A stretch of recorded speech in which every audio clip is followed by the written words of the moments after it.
नमस्कार, स्वागत है आपका। आप देख रहे हैं कार्यक्रम सूबा बोलेगा। सूबा बोलेगा में मैं हूं आपके साथ प्रियंका। सूबा बोलेगा में आज बात होगी, आज भारत बंद है।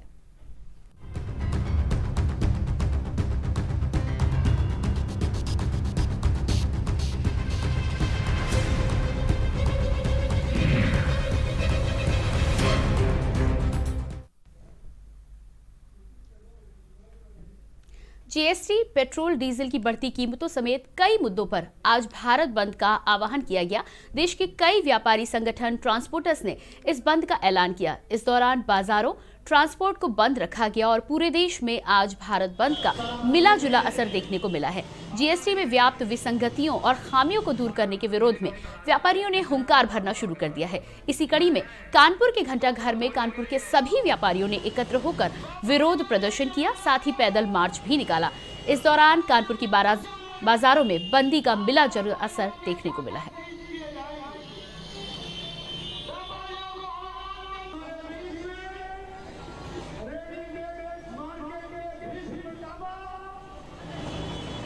व्यापार को बढ़ावा देने के लिए क्रेता और विक्रेताओं को बेहतर सुविधा देने के लिए जीएसटी लाई गई। जीएसटी आते ही सभी में हड़कंप मच गया। लगातार इसका विरोध भी किया जा रहा है, लेकिन इसका सरलीकरण करके इसको लागू भी किया जा रहा है। व्यापारियों में किस तरीके का रोष है, उनसे बात करेंगे और जानेंगे। सर, ये आज आह्वान किया गया है देश बंद का लेकर, क्या वजह है, कितना सफल है ये? देखिए, जीएसटी जो कानून है उसका स्वागत हमने किया था, आज भी हम स्वागत करते हैं। जीएसटी में दिक्कत नहीं है। जीएसटी में भारत सरकार ने जो 1 फरवरी को जो बजट आया नया, उसमें कुछ ऐसे प्रावधान ला दिए गए हैं जिसकी वजह से ब्यूरोक्रेसी, इंस्पेक्टर राज बढ़ने की पूरी शंका है। और जैसे ही गवर्नमेंट को, अधिकारियों को पावर दिया गया है कि व्यापारी का जीएसटी नंबर कैंसिल कर देने का पावर उसको दिया गया है, व्यापारी की प्रॉपर्टी अटैच करने का पावर दिया गया है, व्यापारी का बैंक अकाउंट सील करने का पावर दिया गया है। और भी व्यापारी हैं, उनसे बात करेंगे। क्या वजह रही है जो व्यापारी जो है इतना आक्रोशित हो चुका है और लगातार जीएसटी का विरोध कर रहा है? ये सारा जो आक्रोश है वो जीएसटी की विसंगतियों को लेकर है। सरकार ने अपने नियम तो दे दिए, लेकिन जो उसमें प्रॉपर अमेंडमेंट्स होने चाहिए थे वो बिल्कुल नहीं किए। और पूरे 1 साल से सिर्फ यही हो रहा है कि सरकार नए नियम लाती है, फिर उनमें संशोधन करती है, और इस पूरे प्रकरण के दौरान सिर्फ व्यापारी पिसता रहता है। उसके ऊपर नियम बिना अमेंडमेंट करे, बिना सोचे समझे, ब्यूरोक्रेट उन पर विचार विमर्श करे बगैर व्यापारियों को बिना उनकी परेशानियों को देखते थोप देती है। उनको ये नहीं मालूम होता है, कम से कम मेरा अपना ये सजेशन है कि व्यापारियों के जो मुख्य वर्ग है उनके साथ एक बार कम से कम जो उनका ब्यूरोक्रेट है उनके साथ भी बैठ के जो भी नियम ले, तो आपस में एक सामंजस्य बना के, यानी कि कार्यशाला आयोजित करके अगर उनको लाएं, तो बाद में मुझे लगता है कि हमें किसी अमेंडमेंट की जरूरत नहीं पड़ेगी। उद्योग एवं व्यापार समिति के लोगों से हमने बात करी और उनका यह कहना है कि ये जो जीएसटी है इसमें जो खामियां हैं उनको दूर करना चाहिए। कानपुर से कैमरा पर्सन मोहित के साथ सारिका गुप्ता, के न्यूज़ इंडिया। जीएसटी की विसंगतियों को लेकर व्यापारियों ने हुंकार भरना शुरू कर दिया है और इस वक्त हम खड़े हैं कानपुर के घंटाघर चौराहे पर, जहां पर आपको दिखा दें कि जो व्यापारी हैं वो लगातार यहां पर इकट्ठा हो रहे हैं। कानपुर के जितने भी व्यापारी संगठन हैं उसके व्यापारी लोग यहां पर आना शुरू हो चुके हैं और यहीं पर इस जगह को चिन्हित किया गया है। यहाँ पर सारे व्यापारी जो है इकट्ठा होंगे और यहाँ पर अपना विरोध प्रदर्शन करेंगे। इसी बीच कुछ व्यापारियों से भी बात करेंगे कि क्या है उनका ये जो मामला है, किस लिए वो विरोध कर रहे हैं, क्या है जीएसटी की विसंगतियां जिसको लेकर वो इस तरीके का प्रदर्शन कर रहे हैं। सर, क्या नाम है आपका? मैं Manoj Gupta, federation of all India व्यापार मंडल का मैं कानपुर मंडल का मंडल अध्यक्ष हूँ।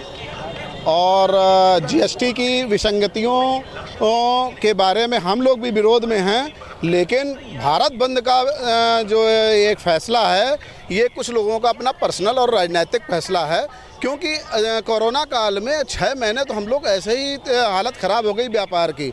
आप देखिए, किसान आंदोलन 90 दिन से चल रहा है, क्या हासिल हुआ है? और आप ये समझ लीजिए किसी भी तरह का बंद करने का कोई हल नहीं है। आपको क्या लगता है, क्या है जीएसटी और किस तरीके से इसकी खामियों को दूर करना चाहिए? परिचय दे दीजिए। मैं डॉक्टर राजेश कुमार गर्ग हूँ, फेडरेशन ऑफ व्यापार मंडल का ऑल इंडिया का जिला कानपुर का अध्यक्ष हूँ।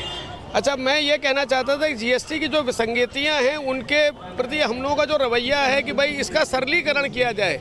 इतनी बार जब से जीएसटी लागू हुआ, इतनी बार कानूनों में संशोधन हुआ है, तो हम लोगों का संगठन जो ऑल इंडिया व्यापार मंडल है वो प्रधानमंत्री जी को एक ज्ञापन दिया था हम लोगों ने 22 फरवरी को डीएम जी के माध्यम से, और उसको हम लोग ये चाह रहे थे कि हम लोग को मौका दिया जाए कि इस तरह का सरलीकरण करके व्यापार को सुविधाजनक ढंग से ईज ऑफ डूइंग बिजनेस के तरीके से बढ़ाया जाए। कानपुर में भारत बंदी का मिला जुला असर रहा है, लेकिन व्यापारियों से जब बात करी गई है तो उनका ये कहना है कि जो भी जीएसटी की विसंगतियां हैं सिर्फ इनको दूर किया जाए। कानपुर से कैमरा पर्सन मोहित के साथ सारिका गुप्ता, के news India. Confederation of all India traders यानी सोमवार को भारत बंद के आह्वान को लेकर उत्तर प्रदेश में उहापोह है। यहां पर ट्रांसपोर्टर्स ने काम ठप रखने का निर्णय लिया है। ट्रांसपोर्टर की एसोसिएशन में भी दो फाड़ के कारण कुछ जगह पर काम हो रहा है।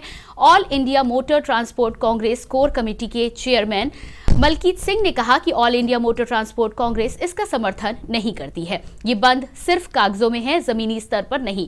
देश में डीजल पेट्रोल की बढ़ती कीमतों में ट्रांसपोर्टर्स नाराज हैं। All India motor transport association ने आह्वान किया है कि आज से देश में 400 से अधिक ट्रांसपोर्टर संचालन ठप रखेंगे। लगातार बढ़ रहे पेट्रोल डीजल के दामों ने अब ट्रकों के पहिए रोक दिए हैं। All India motor transport association के आह्वान पर आज लगभग 40 लाख जो पहिए हैं, जो गाड़ियां हैं, वो रुक गई हैं और उनका साफ तौर से कहना है कि जिस तरीके से पेट्रोल डीजल के दाम बढ़ रहे हैं तो 400 जो ट्रांसपोर्ट है वो आज हड़ताल पर है। एक दिवसीय उनका हड़ताल का साफ तौर से ये कहना है कि हम लोग आज हड़ताल पर बैठे हुए हैं और जिस तरीके से लगातार पेट्रोल डीजल के दाम बढ़ रहे हैं, लगातार जिस तरीके से महंगाई बढ़ रही है, एक महीने में लगभग कई बार पेट्रोल डीजल के दाम बढ़ चुके हैं, जिससे जो ट्रांसपोर्ट है उसमें काफी दिक्कतों का सामना करना पड़ रहा है। जो चीजें हैं, चाहे घरेलू सामान हो या जिस तरीके से व्यापार है, व्यापार पर भी काफी असर पड़ रहा है। लोगों को भी काफी परेशानियां उठानी पड़ रही है जिस तरीके से पेट्रोल डीजल के दाम बढ़ रहे हैं। तो साफ तौर से ट्रांसपोर्ट लोगों का ये साफ तौर से कहना है कि जिस तरीके से दाम बढ़ रहे हैं, जिस तरीके से पेट्रोल डीजल के दाम बढ़ रहे हैं, कहीं ना कहीं महंगाई भी बढ़ती नजर आ रही है। इसको देखते हुए आज जो 400 ट्रांसपोर्ट हैं उन लोगों ने हड़ताल का आह्वान किया है और हड़ताल पर बैठ गए। 40 लाख पहियों थम गए हैं और साफ तौर से कहना है कि अगर हमारी मांगे नहीं मानी जाएंगी तो आगे हम और भी बड़ा आंदोलन करेंगे और काफी दिनों के लिए भी ये धरने पर बैठ सकते हैं।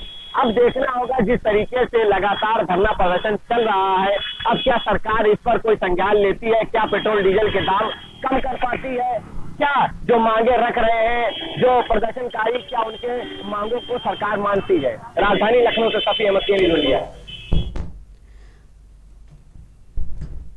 भोपाल की यदि हम बात करें तो पेट्रोल डीजल के बढ़ते दामों और जीएसटी के विरोध में व्यापारियों के भारत बंद का राजधानी में मिला जुला असर देखने को मिला है। कुछ व्यापारियों ने दुकानें बंद रखी तो वहीं कुछ व्यापारियों की दुकानें खुली नजर आई। भोपाल शहर के न्यू मार्केट इलाके में जहां पर आप देख सकते हैं भारत बंद के आह्वान पर जो व्यापारी थे, ये व्यापारियों की दुकानें अभी तक ये बंद हुई है। कुछ व्यापारी यहां पर आए हुए हैं, आइए हम उनसे बात करने की कोशिश करते हैं कि आज जो बंद के विरोध में, जीएसटी के विरोध में, क्यों भैया क्या नाम है आपका? आज जो बंद के विरोध में इन लोगों ने दुकानें बंद कर रखी थी, लेकिन कुछ लोग, जो कुछ व्यापारी यहाँ पर दुकानें खोल रहे हैं, अब हम बात करते हैं उनसे। कुछ व्यापारी हमारे साथ यहाँ मौजूद हैं। क्यों आज भारत बंद के विरोध में जो दुकानें बंद करी थी, क्या कुछ कहना चाहेंगे आप? बंद से कुछ नहीं है, हमको तो क्या है कि हम तो मजदूर लोग हैं, यहाँ पे काम करने वाले, हमें फर्क पड़ना है, बाकी दुकानदारों को क्या होना है। तो आज कितनी दुकानें यहाँ पर लगभग बंद हुई है न्यू मार्केट? ऐसे तो करीब करीब अभी खुली है, कुछ कुछ बाकी तो सभी बंद ही है। ये थे हमारे साथ यहाँ के जो मजदूर वर्ग के लोग जो ये दुकानों पर काम करते हैं। इनका निश्चित तौर पे कहना है कि अभी कुछ देर पहले कुछ दुकानें बंद थी लेकिन अभी खुली हुई है। कैमरामैन इमरान के साथ मैं सुनील मालवी, के न्यूज़ इंडिया, भोपाल। छतरपुर में जहां बढ़ती महंगाई और जीएसटी के विरोध में आज भारत बंद का मिला जुला असर नौगांव में देखने को मिला, तो वहीं आपको बता दें कि नौगांव में कई व्यापारिक प्रतिष्ठान खुले नजर आए और कुछ बंद भी रहे। वहीं कुछ व्यापारियों का कहना है कि हम सरकार के साथ हैं, डीजल पेट्रोल के दाम बढ़े हैं तो बाद में कम भी होंगे, हम सरकार के साथ हैं, हमें बंद से कोई फर्क नहीं पड़ता है। वहीं कुछ व्यापारियों ने विरोध जताते हुए भारत बंद का समर्थन किया और अपनी दुकानें बंद रखी।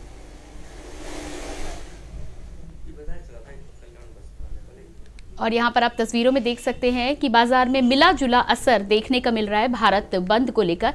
कुछ व्यापारियों का कहना है कि सरकार धीरे धीरे पेट्रोल डीजल के जो दाम है उसे काबू में ले आएगी और इसी के चलते उन्होंने अपनी दुकानें बंद रखी। इसके अलावा कोरोना काल में भी लंबे समय तक यहाँ पर व्यापारियों की दुकानें बंद रही थी, तो उनका ऐसा मानना है कि भारत बंद इसका समाधान नहीं है। हालांकि जीएसटी की जो विसंगतियां हैं उसको लेकर बात सरकार को करनी चाहिए, उसको लेकर सरलीकरण जो हो सकता है, उसके अलावा बातचीत व्यापारियों से होनी चाहिए ताकि उनके आधार पर उनकी आसानी के लिए अमेंडमेंट हो सके और उसके बाद में यदि जीएसटी आएगा तो ये सभी के लिए फायदेमंद साबित होगा।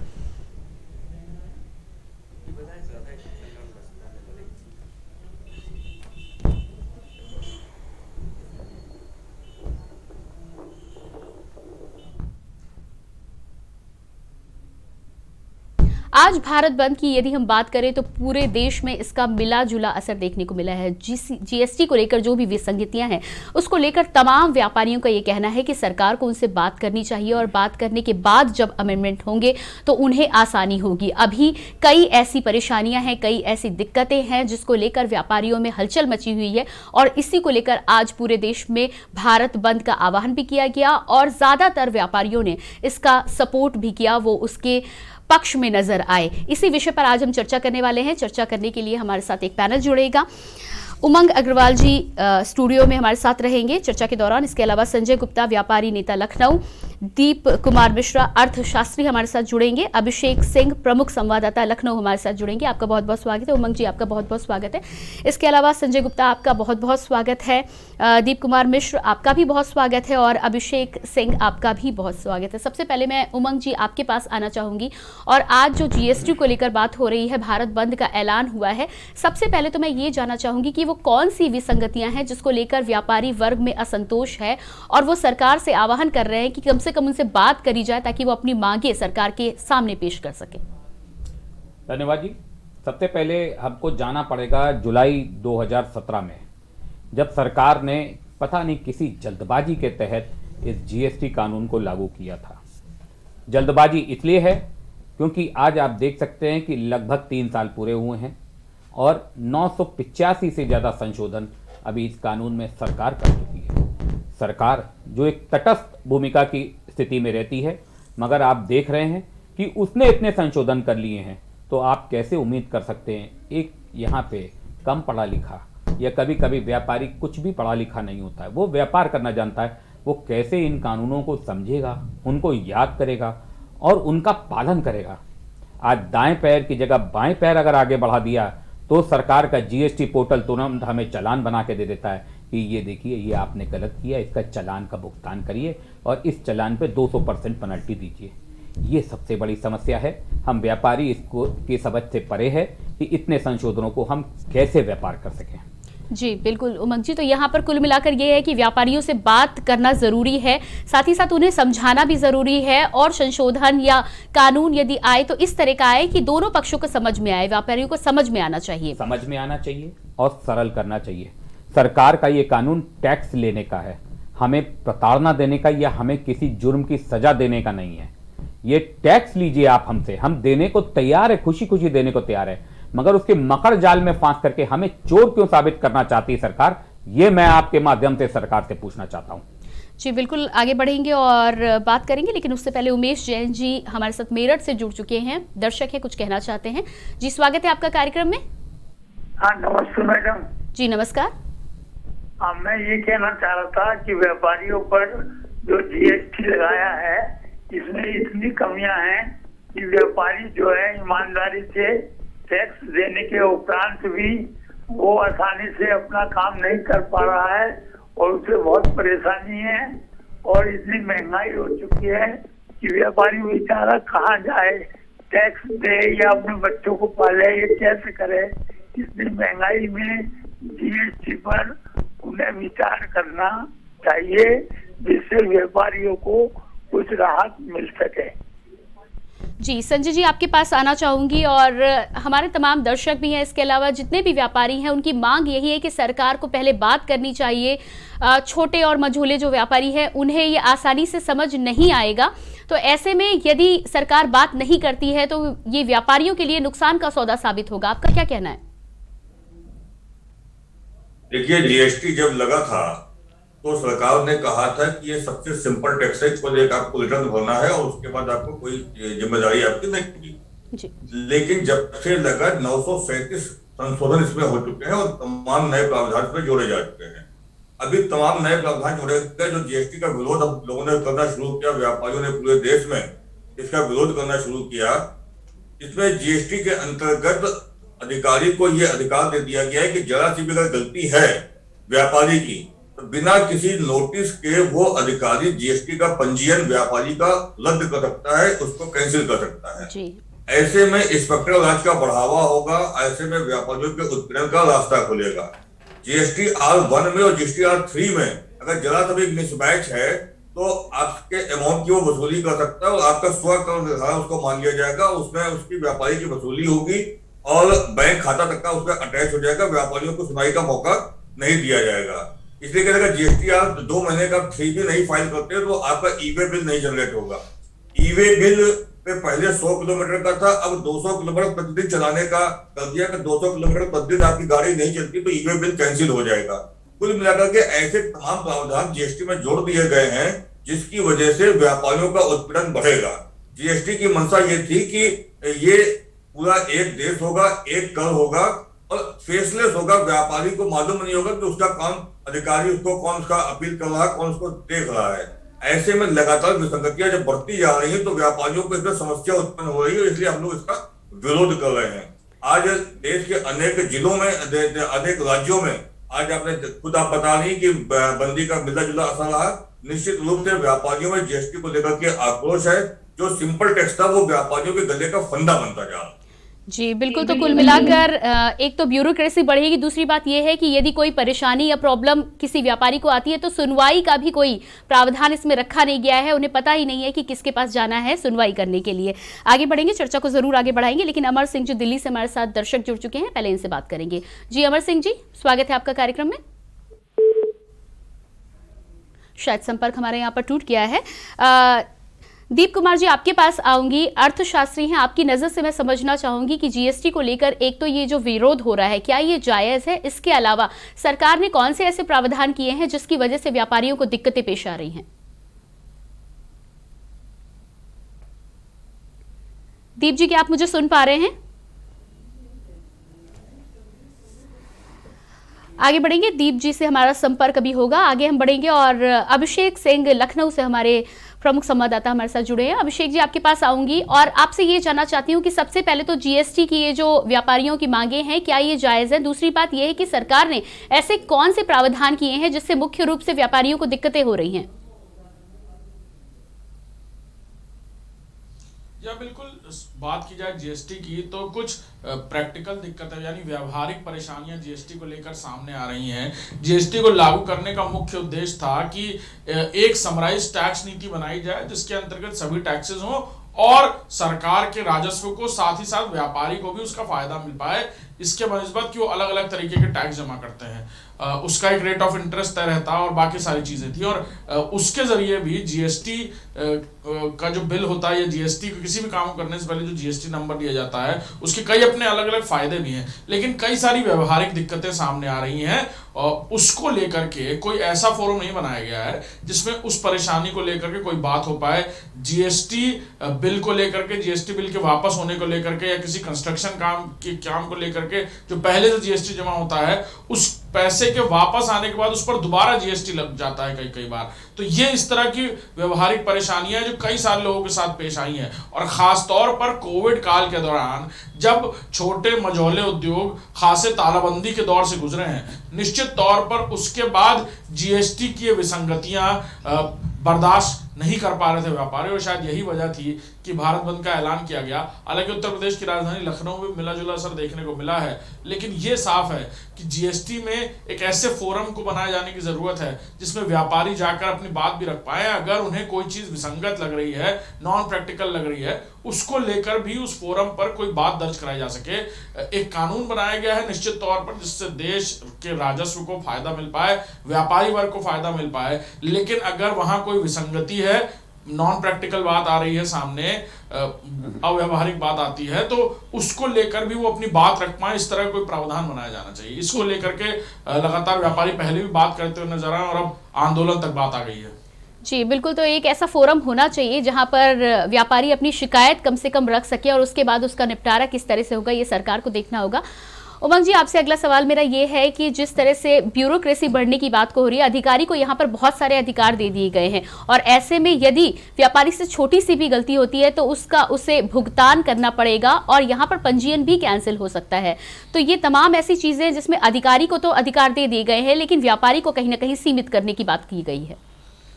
जी, व्यापारी को कोई भी अधिकार इस जीएसटी फोरम में नहीं दिया गया है। यहाँ तक कि अब वो खुद ये भी नहीं जानता कि आज वो पंजीकृत है, कल वो पंजीकृत रहेगा कि नहीं रहेगा, और उसने कोई अपराध नहीं किया होता है। एक छोटी सी भूल या छोटी सी क्लरिकल मिस्टेक या हमारे अकाउंटेंट के द्वारा या जो हमारे रिटर्न फाइल करते वकील के द्वारा कोई जरा सी भी अगर त्रुटि हो जाए तो वो हमारा रिटर्न कैंसिल कर देते हैं। एफआईआर करा करके जेल भेजने तक का प्रावधान कर दिया गया है और जल्दी से दोबारा रिटर्न हमको रजिस्ट्रेशन भी नहीं मिलेगा। एफआईआर कराना बहुत ही खराब प्रावधान इस जीएसटी में ला रहे हैं सरकार, जो कि बिल्कुल गलत है। व्यापारी व्यापार करता है, वो कोई चोर नहीं है। बैंक अकाउंट सीज करना बिल्कुल गलत है। हम लोग कैसे कमिटमेंट करके अपना व्यापार चलाते हैं और अगर उसमें बैंक से तुरंत सीज कर लेंगे, ऐसे में भ्रष्टाचार बढ़ेगा और धमकियां मिलेंगी हमें कि हम बैंक अकाउंट सीज कर लेंगे, उसके एवज में हमें कॉम्प्रोमाइज करना पड़ेगा। हमें आईटीसी लेने के लिए जो नए प्रावधान आ रहे हैं उसमें 1% हमें आईटीसी नहीं मिलेगी, ये बिल्कुल गलत है। हमारी पूंजी धीरे धीरे इस विभाग में जमा हो जाएगी।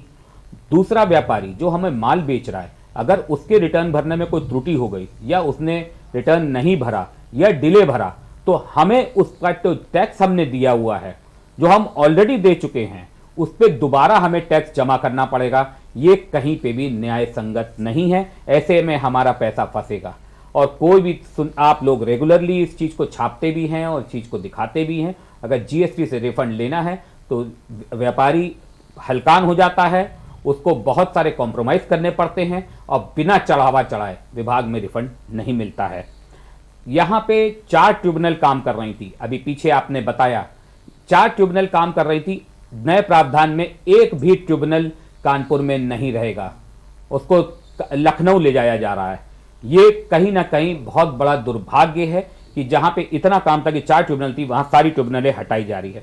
यहाँ के सचल दल और एसआईबी बिल्कुल निरंकुश होकर के व्यापारियों की छोटी छोटी गलती पे, और गलती नहीं भी है तो भी वो जानबूझ करके बना देते हैं और उनसे किसी भी तरीके से 36% टैक्स और पेनल्टी जमा कराते हैं। जो व्यापारी आधा % 5% या 0.25% पे व्यापार कर रहा है, उससे आप 36% जमा करा लेंगे, वो खुदकुशी के अलावा और कोई विकल्प नहीं रह जाएगा उसमें। 9 से ज़्यादा अमेंडमेंट किसी सूरत में किसी किताब में हमको नहीं मिलते हैं। किसी में कुछ अमेंडमेंट मिलते, किसी में कुछ अमेंडमेंट मिलते हैं और इतनी कलिष्ठ भाषा होती है। आप हमको बताइए व्यापारी कैसे समझेगा कि ये अमेंडमेंट क्या है। इंस्पेक्टर राज इतना बुरी तरह बढ़ा दिया है। 2017-18 के जब जीएसटी लगा था उससे पूर्व 3 महीने के 100% केसेस स्कूटनी में गए हैं। सबका असेसमेंट हो रहा है। ऐसा क्यों?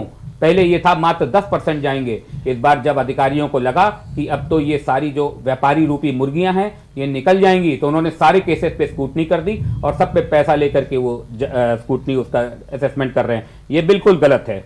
ई-वे बिल का समय जो कम कर दिया गया है ये बिल्कुल न्याय संगत नहीं है। आपके सारे हाईवेज निर्माणाधीन हैं, 2-2 दिन का जाम लगता है। आप देखिए इलाहाबाद से कानपुर आने में या मुगल सराय से पीछे आप चलिए तो कहाँ से माल आ सकता है। और गाड़ी अगर रात में 2 घंटा या 1 घंटा लेट भी आ रही है तो उस पर हमको टैक्स और पेनल्टी जबरन आरोपित की जाती है और हमें कर प्रवंचक बताया जाता है।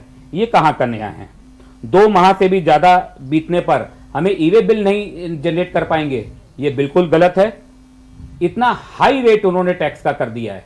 पहले इससे पहले 4% टैक्स रेट था, आज 36% टैक्स रेट कर दिया है, 18% कर दिया है। इसमें कहीं ना कहीं व्यापारी को आप मजबूर कर रहे हैं। हाई रेट करेंगे तो व्यापारी मजबूर हो जाएगा कहीं ना कहीं अधिकारियों के साथ मिलकर के दाएं बाएं करवाएगा, मगर आपको टैक्स रेट इसमें ठीक करना पड़ेगा। इतने हाई टैक्स रेट से देश में जीएसटी आप नहीं लगा पाएंगे। जी बिल्कुल, आगे बढ़ेंगे और चंद्र प्रकाश जी कुरुक्षेत्र से हमारे साथ जुड़े हैं। सबसे पहले इनसे बात करेंगे। बहुत बहुत स्वागत है आपका। मैं ये कह रहा हूँ कि मैं जो है आपके इंटरनेट के माध्यम से जुड़ा हुआ हूँ और मैं ये कहना चाहता हूँ कि जो सज्जन अभी बोल रहे थे उन्होंने 2-3 बातें अपने खुद स्वीकार करी हैं इस कार्यक्रम में कि हम किस प्रकार से गलत काम कर सकते हैं। इस बात को उन्होंने तस्दीक किया है, ऑन रिकॉर्ड के न्यूज के स्टूडियो में बैठ के कर रहे हैं। मैं ये कहना चाहता हूँ कि जो ईमानदार व्यापारी है उसको कोई परेशानी नहीं है। ईमानदार व्यापारी को 1% भी परेशानी नहीं। परेशानी उनको है जो देश का टैक्स खाना चाहते हैं, देश के टैक्स को बचाना चाहते हैं, अपने बच्चों के ऊपर लगाना चाहते हैं। भारत सरकार के प्रधानमंत्री ने ये कह रखा है कि माई गव के ऊपर आपको किसी भी प्रकार की परेशानी है तो आप अप्लाई करिए और आपके समस्या का समाधान होगा। जब देश का प्रधानमंत्री खुद वचनबद्ध है तो उसके बाद हम अगर सरकार के ऊपर मिथ्या आरोप लगाते हैं तो ये न्याय संगत बात नहीं है। मैं ये कहना चाहता हूँ कि मैं भी तो एक सेवानिवृत्त हुआ हूँ 2014 में। मेरे 10 लाख रुपए भारत सरकार ने रोक लिए थे। मैंने प्रधानमंत्री जी को अप्लाई किया, 2.5 महीने के अंदर अंदर मेरे को 10 लाख की पेमेंट होगी और सॉरी फील किया गया। आपके अंदर जज्बा होना चाहिए। के न्यूज जैसा चैनल है और कितने चैनल है जो आम आदमी को मौका देते हैं बोलने के लिए। तो मैं धन्यवाद हूँ आपके चैनल का कि आप जो है आम नागरिक की बात को सुनते हैं। और चैनल तो जो है नेताओं को दिखाते हैं, मगर आप चैनल के ऊपर आम आदमी की बात को सुनते हैं और उनकी व्यथा का समाधान करते हैं। धन्यवाद जी बिल्कुल, बहुत बहुत धन्यवाद। तो यहाँ पर चंद्र प्रकाश जी का ये कहना है कि यदि कोई फोरम ऐसा हो जिस पर शिकायत करी जा सकती हो या बात आगे तक पहुँचाई जा सकती हो तो यकीनन कुछ ना कुछ हल ज़रूर निकलेगा। इस विषय पर हम चर्चा को आगे भी बढ़ाएंगे। व्यापारियों की अपनी परेशानियाँ हैं, छोटे मझोले जो तमाम व्यापारी हैं उनकी अपनी दिक्कतें हैं। कई बार दिक्कत ये है कि उन्हें पूरी तरह से जीएसटी समझ में ही नहीं आ रही, तो सरकार की ये भी जिम्मेदारी बनती है कि सरलीकरण करके उन तक बात पूरी तरह से पहुँचाई जाए ताकि जो भी उनकी परेशानियां हैं उन्हें दूर करी जा सके। इस विषय पर चर्चा को जरूर आगे बढ़ाएंगे, लेकिन फिलहाल लेंगे एक छोटा सा ब्रेक।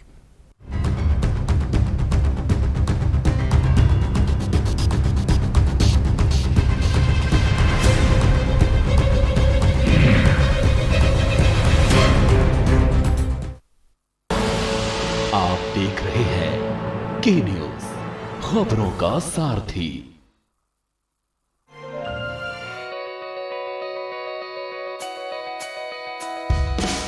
सुरक्षा समाज की समृद्धि का आधार है और मुख्यमंत्री योगी आदित्यनाथ के नेतृत्व में उत्तर प्रदेश सरकार ने प्रदेश की कानून व्यवस्था को सुदृढ़ कर प्रदेशवासियों को सुरक्षित समाज प्रदान करने का कार्य किया है।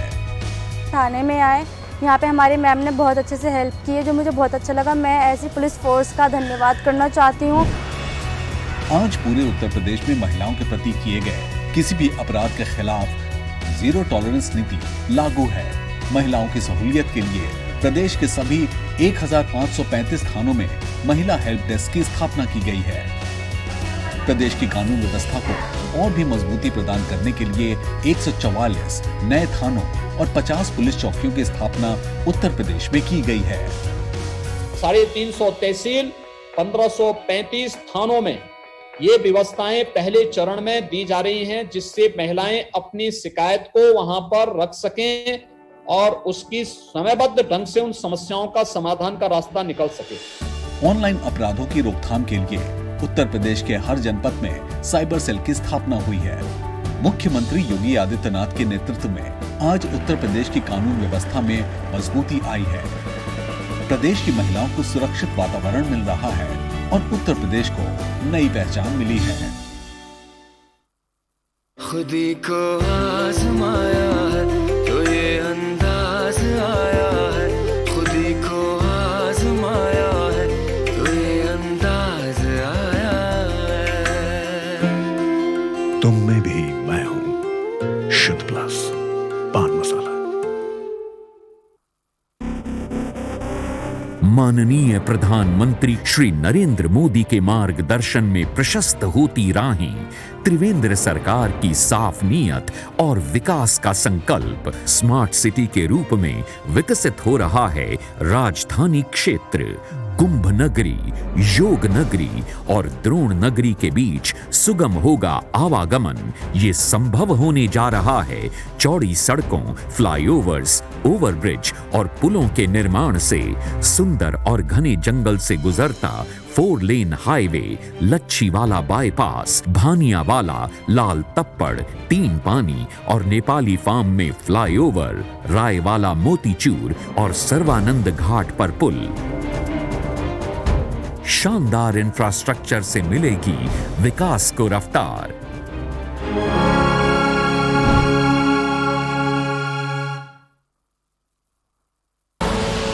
आप देख रहे हैं के न्यूज, खबरों का सारथी।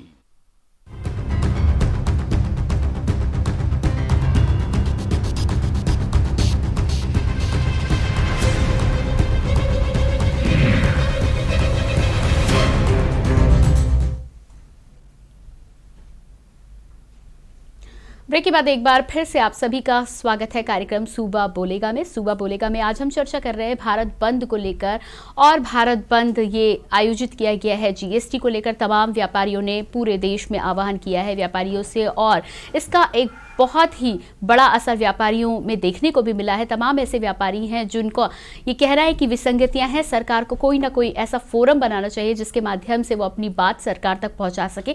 साथ ही साथ जब बिल के अमेंडमेंट होते हैं तो उनका सरलीकरण करके उनसे बात भी की जानी चाहिए, ताकि यदि उनकी कोई परेशानियां हैं तो वो अपनी परेशानियां अमेंडमेंट से पहले सरकार तक पहुंचा सके, ताकि फाइनल बिल जो आए उसके बाद किसी को कोई परेशानी या कोई समस्या सामने ना आए। इसी मांग को लेकर लगातार व्यापारी सड़कों पर उतरे हैं। तमाम जगह हमने देखा पैदल यात्राएं की हैं। इसके अलावा दुकान बंद करने का आह्वान किया गया है, जिसका मिला जुला असर पूरे देश में देखने को मिला है। इसी विषय पर आज हम चर्चा कर रहे हैं, और चर्चा करने के लिए हमारे साथ एक पैनल लगातार जुड़ा हुआ है उमंग जी स्टूडियो से। इसके अलावा दीप कुमार मिश्र अर्थशास्त्री भी हमारे साथ जुड़ेंगे, अभिषेक सिंह लखनऊ से हमारे साथ जुड़े हैं, और संजय गुप्ता व्यापारी नेता भी जुड़े हैं हमारे साथ। इन तमाम लोगों से हम बातचीत करेंगे। इससे पहले आपको दिखा दें कि किस तरह से भारत बंद का असर आज देखने को मिला है। आप देख सकते हैं किस तरह जगह जगह पर व्यापारी एकत्रित हुए हैं, इकट्ठा हुए हैं। अपनी मांगों को लेकर सरकार से लगातार वो धरना प्रदर्शन करके, पैदल यात्रा करके सरकार तक अपनी बात पहुंचाना चाहते हैं कि उनकी तमाम मांगे जो है जीएसटी बिल को लेकर जो विसंगतियां हैं, जो वो कहना चाहते हैं, वो बातें उनकी सुनी जाएं और उसके आधार पर ही बिल को अमेंड किया जाए, तभी व्यापारी उसका समर्थन करेंगे, अन्यथा ये व्यापारियों के हित में नहीं है।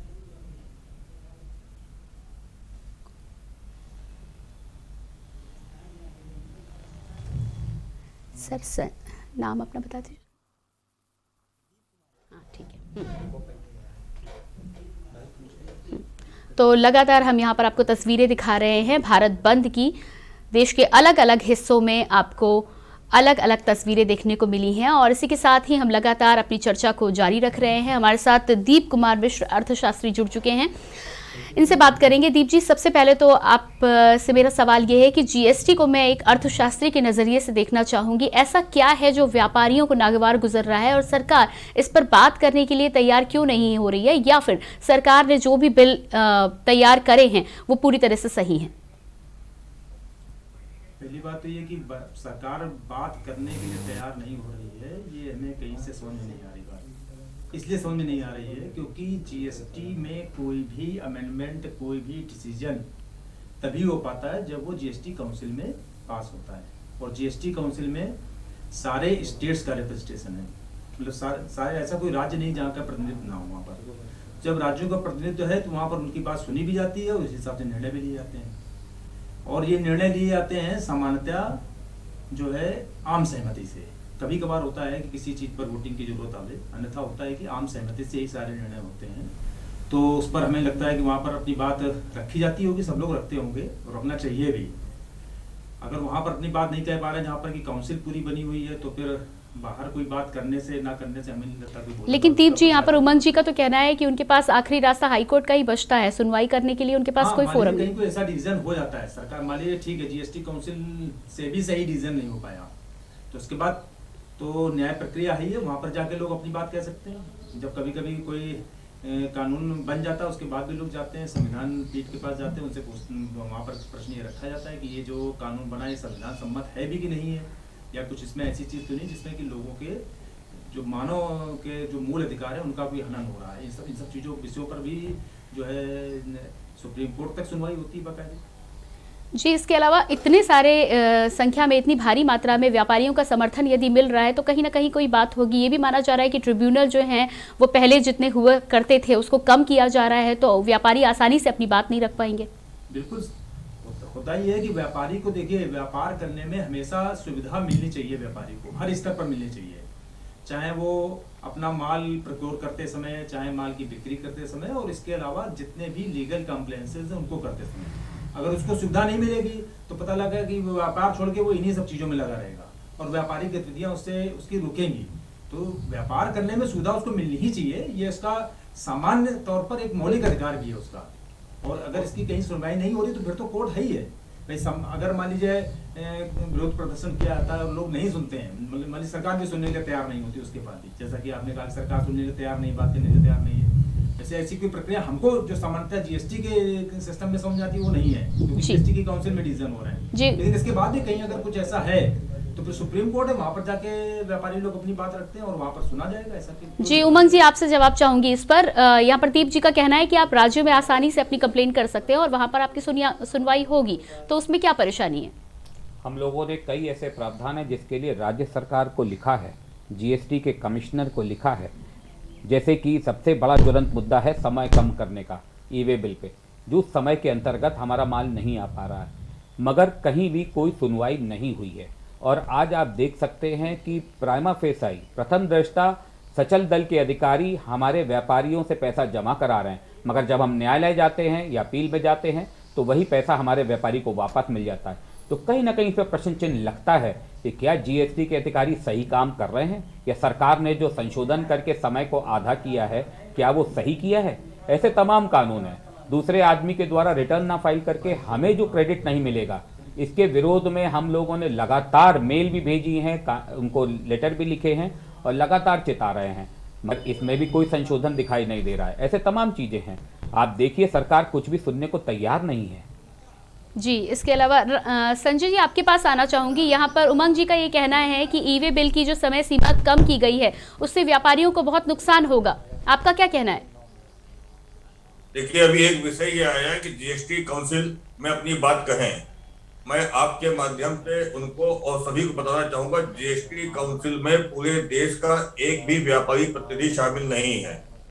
जीएसटी काउंसिल में सभी राज्यों के वित्त मंत्री शामिल हैं और उन वित्त मंत्री को जो राय दी जाती है वो उन स्टेट के जो अधिकारी होते हैं वो राय देते हैं। जीएसटी ने अपनी मूल अवधारणा होने के राज्यों को अपने अपने हितों की चिंता हुई और अधिकारियों को अपने हितों की चिंता हुई। जिस स्वरूप में जीएसटी लगना चाहिए था, अगर उस स्वरूप में जीएसटी लगता उसमें इतने संशोधन ना होते तो कोई समस्या नहीं थी। जिस समय जीएसटी लगा था उस समय पूरे देश के व्यापारियों ने रात के 12 बजे घंटा बजा करके और पटाखे जला करके हम लोगों ने उसका जीएसटी का स्वागत किया था। लेकिन जीएसटी, चूंकि इस जीएसटी में अधिकारियों को शोषण करने का रास्ता बंद हो गया था, तो धीमे धीमे उन्होंने वापस उस रास्ते को बनाया जीएसटी काउंसिल के माध्यम से। जीएसटी काउंसिल तक अपनी बात पहुंचाने के लिए, प्रधानमंत्री जी और वित्त मंत्री तक अपनी बात पहुंचाने के लिए भारत बंद और सड़कों पे प्रदर्शन और ज्ञापन के कार्यक्रम हम लोग पूरे देश में चला रहे हैं। जो समस्याएं हैं उसमें अनेक समस्या, सबसे बड़ी चीज तो ये कि अगर व्यापारी आपके साथ रजिस्टर्ड है तो वो कहीं ना कहीं आपसे रजिस्टर्ड है, तो आप उसका रजिस्ट्रेशन कैंसिल करने की बात पे क्यों जाते हैं? जो उससे गलतियां हुई है उसको देखिए आप। जब 937 संशोधन आपने किए, आप लगातार अपनी गलतियां सुधार रहे हैं, तो अगर व्यापारी से कोई गलती हुई तो उसको सही कीजिए, उसको मौका दीजिए। उसका रजिस्ट्रेशन क्यों कैंसिल करेंगे? ई वे बिल 100 किलोमीटर की पहले थी, अब 200 किलोमीटर आपने कर दिया। अगर भाड़ा नहीं इकट्ठा होता, ट्रांसपोर्टर आके माल ले जाता है, ऐसे में ई वे बिल कैंसिल हो जाता है। आपका अगर GSTR 1 और 3B जो है मैच नहीं करता है तो आपको वसूली होती है, आपका अकाउंट उससे अटैच हो जाता है।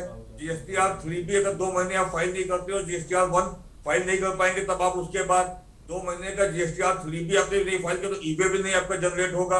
किसी भी कारण से आप रिटर्न नहीं फाइल कर पाते हो 73 सेक्शन में आपको नोटिस मिल जाएगी। इसी तरीके तमाम ऐसी विसंगति। देखिए, व्यापारी बिना किसी को वसूली किए, बिना कोई शुल्क लिए हुए देश की सेवा कर रहा है, राजस्व वसूल करके दे रहा है, जिससे पूरे देश की सरकारें चलती है।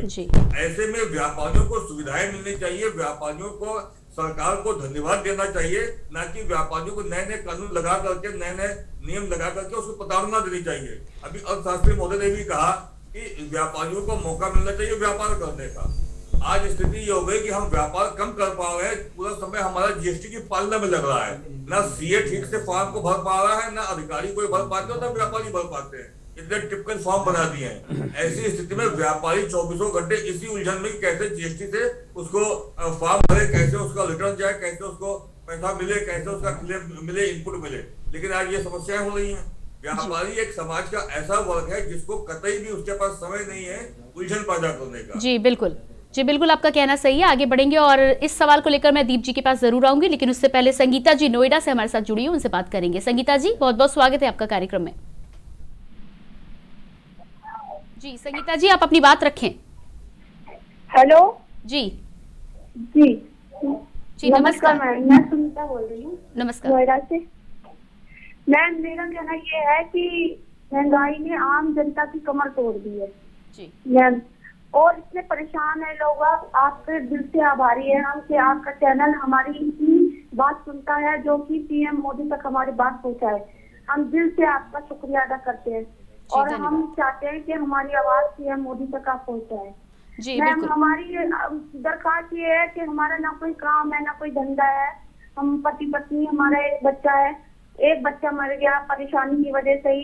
सर इतनी दुखी है कि पीएम मोदी भी हम हमारी बात नहीं सुन रहे हैं। हम चाहते हैं हमें कोई रोजगार दे, कोई काम धंधा दे। है कितनी बार फोन करा उनको, बीजेपी के सांसदों को कितनी बार फोन किया, लेकिन हमारी आवाज तक कोई नहीं सुनते हैं। जी संगीता, बहुत बहुत धन्यवाद हमें कॉल करने के लिए। हम पूरी कोशिश करेंगे कि आपकी बात आगे पहुंचे और जिससे आपकी समस्या है वो दूर हो सके। दीप जी, आपके पास आना चाहूंगी। संजय जी का भी ये कहना था कि जो तमाम परेशानियां हैं उनको लेकर सुनवाई होनी चाहिए। इसके अलावा सबसे बड़ी बात तो ये है कि जो जीएसटी के कॉम्प्लिकेटेड फॉर्म है उनको भरने में लोगों को दिक्कत आ रही है। इसके अलावा उन्होंने ये भी कहा कि जहां से बिल बन के आते हैं कहीं ना कहीं वहां पर जो व्यापारी हैं उनका होना जरूरी है। यदि वो नहीं होंगे तो मेन प्रॉब्लम, जो बेसिक प्रॉब्लम व्यापारियों की हैं, वो आगे एडमिनिस्ट्रेशन तक पहुंच ही नहीं पाएंगी। कितनी सच्चाई है इस बात में? बिल्कुल सही बात है। हम इस बात से पूर्णतः सहमत हैं कि जिन लोगों के लिए कोई कानून बन रहा है, अगर कानून बनाते समय या उसके पहले उनकी राय नहीं ली जा रही है इस विषय में, तो कहीं ना कहीं जो उनकी अपेक्षाएं वो पूरी नहीं होंगी। ये बात बिल्कुल सही है भाई। उनकी अपेक्षा क्या है? व्यापारी की समान अपेक्षा ये है कि हमको व्यापार करने का समय मिले, जो इस तरह की कंप्लायंसेस है उनमें कम से कम हमारा समय लगे और ज्यादा से ज्यादा हमको सुविधाएं मिले, जिससे कि हम ठीक ढंग से अपना व्यापार कर सकें। क्योंकि अगर व्यापारी जब व्यापार करता है तो सुबह अपना शटर खोलता है, शाम को अपना शटर बंद करता है, इसी के बीच में सारी अपनी गतिविधि करता है व्यापारी, और इसी से सारी चीजें वो अर्न करता है। अपने घर के लिए वो आय अर्न करता है, अपने कर्मचारियों के लिए वेतन देता है और सरकार के लिए टैक्स देता है। मतलब पूरी व्यवस्था की जो अर्थव्यवस्था है सब उसी से चल रही है, उसी के व्यापार की गतिविधियों से चल रही है। तो अगर उसको इन सब दीप जी यहाँ पर आपको रोकना चाहूंगी। इस विषय पर हम जरूर बात करेंगे, लेकिन उससे पहले आइए आपको लिए चलते हैं लखनऊ, जहाँ पर सीएम योगी आदित्यनाथ एक कार्यक्रम में शिरकत कर रहे हैं। आइए उनको सुन लेते हैं। संघ की आंतरिक कार्य प्रणाली, निर्णय प्रक्रिया और समन्वयक दृष्टि पर उन्होंने गहराई से दृष्टिपात किया है। यह पुस्तक पहले अंग्रेजी में RSS roadmaps for the 21st century के नाम से प्रकाशित हुई थी। यह पुस्तक आज जिसका लोकार्पण हो रहा है उसका हिंदी अनुवाद है, जिसे दिल्ली विश्वविद्यालय के प्राध्यापक डॉक्टर जितेंद्र कार्लन ने बात किया है। इस पुस्तक के प्रकाशन में कुछ लोगों का महत्वपूर्ण योगदान रहा है, उनका उल्लेख करना मेरा कर्तव्य है। माननीय मनोज कांत जी, राजीव तुली जी और रामानंद जी, इन्होंने एक विशेष भूमिका निभाई है इस पुस्तक के प्रकाशन में। मैं उनका हृदय से धन्यवाद भी करता हूं और स्वागत करता हूं।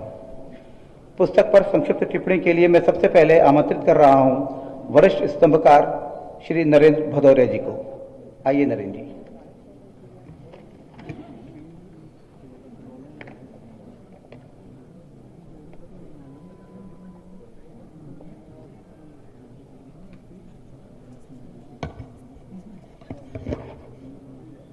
मंच पर उपस्थित सभी वरेण्य अतिथियों को मैं नमन करता हूं। इस सभागार में अपने दीप्त जीवन के माध्यम से समाज को और उन्नत प्रखर बनाने के लिए अनेक तपस्वी विराजमान हैं। अपना जीवन सुगठित सुव्यवस्थित बने,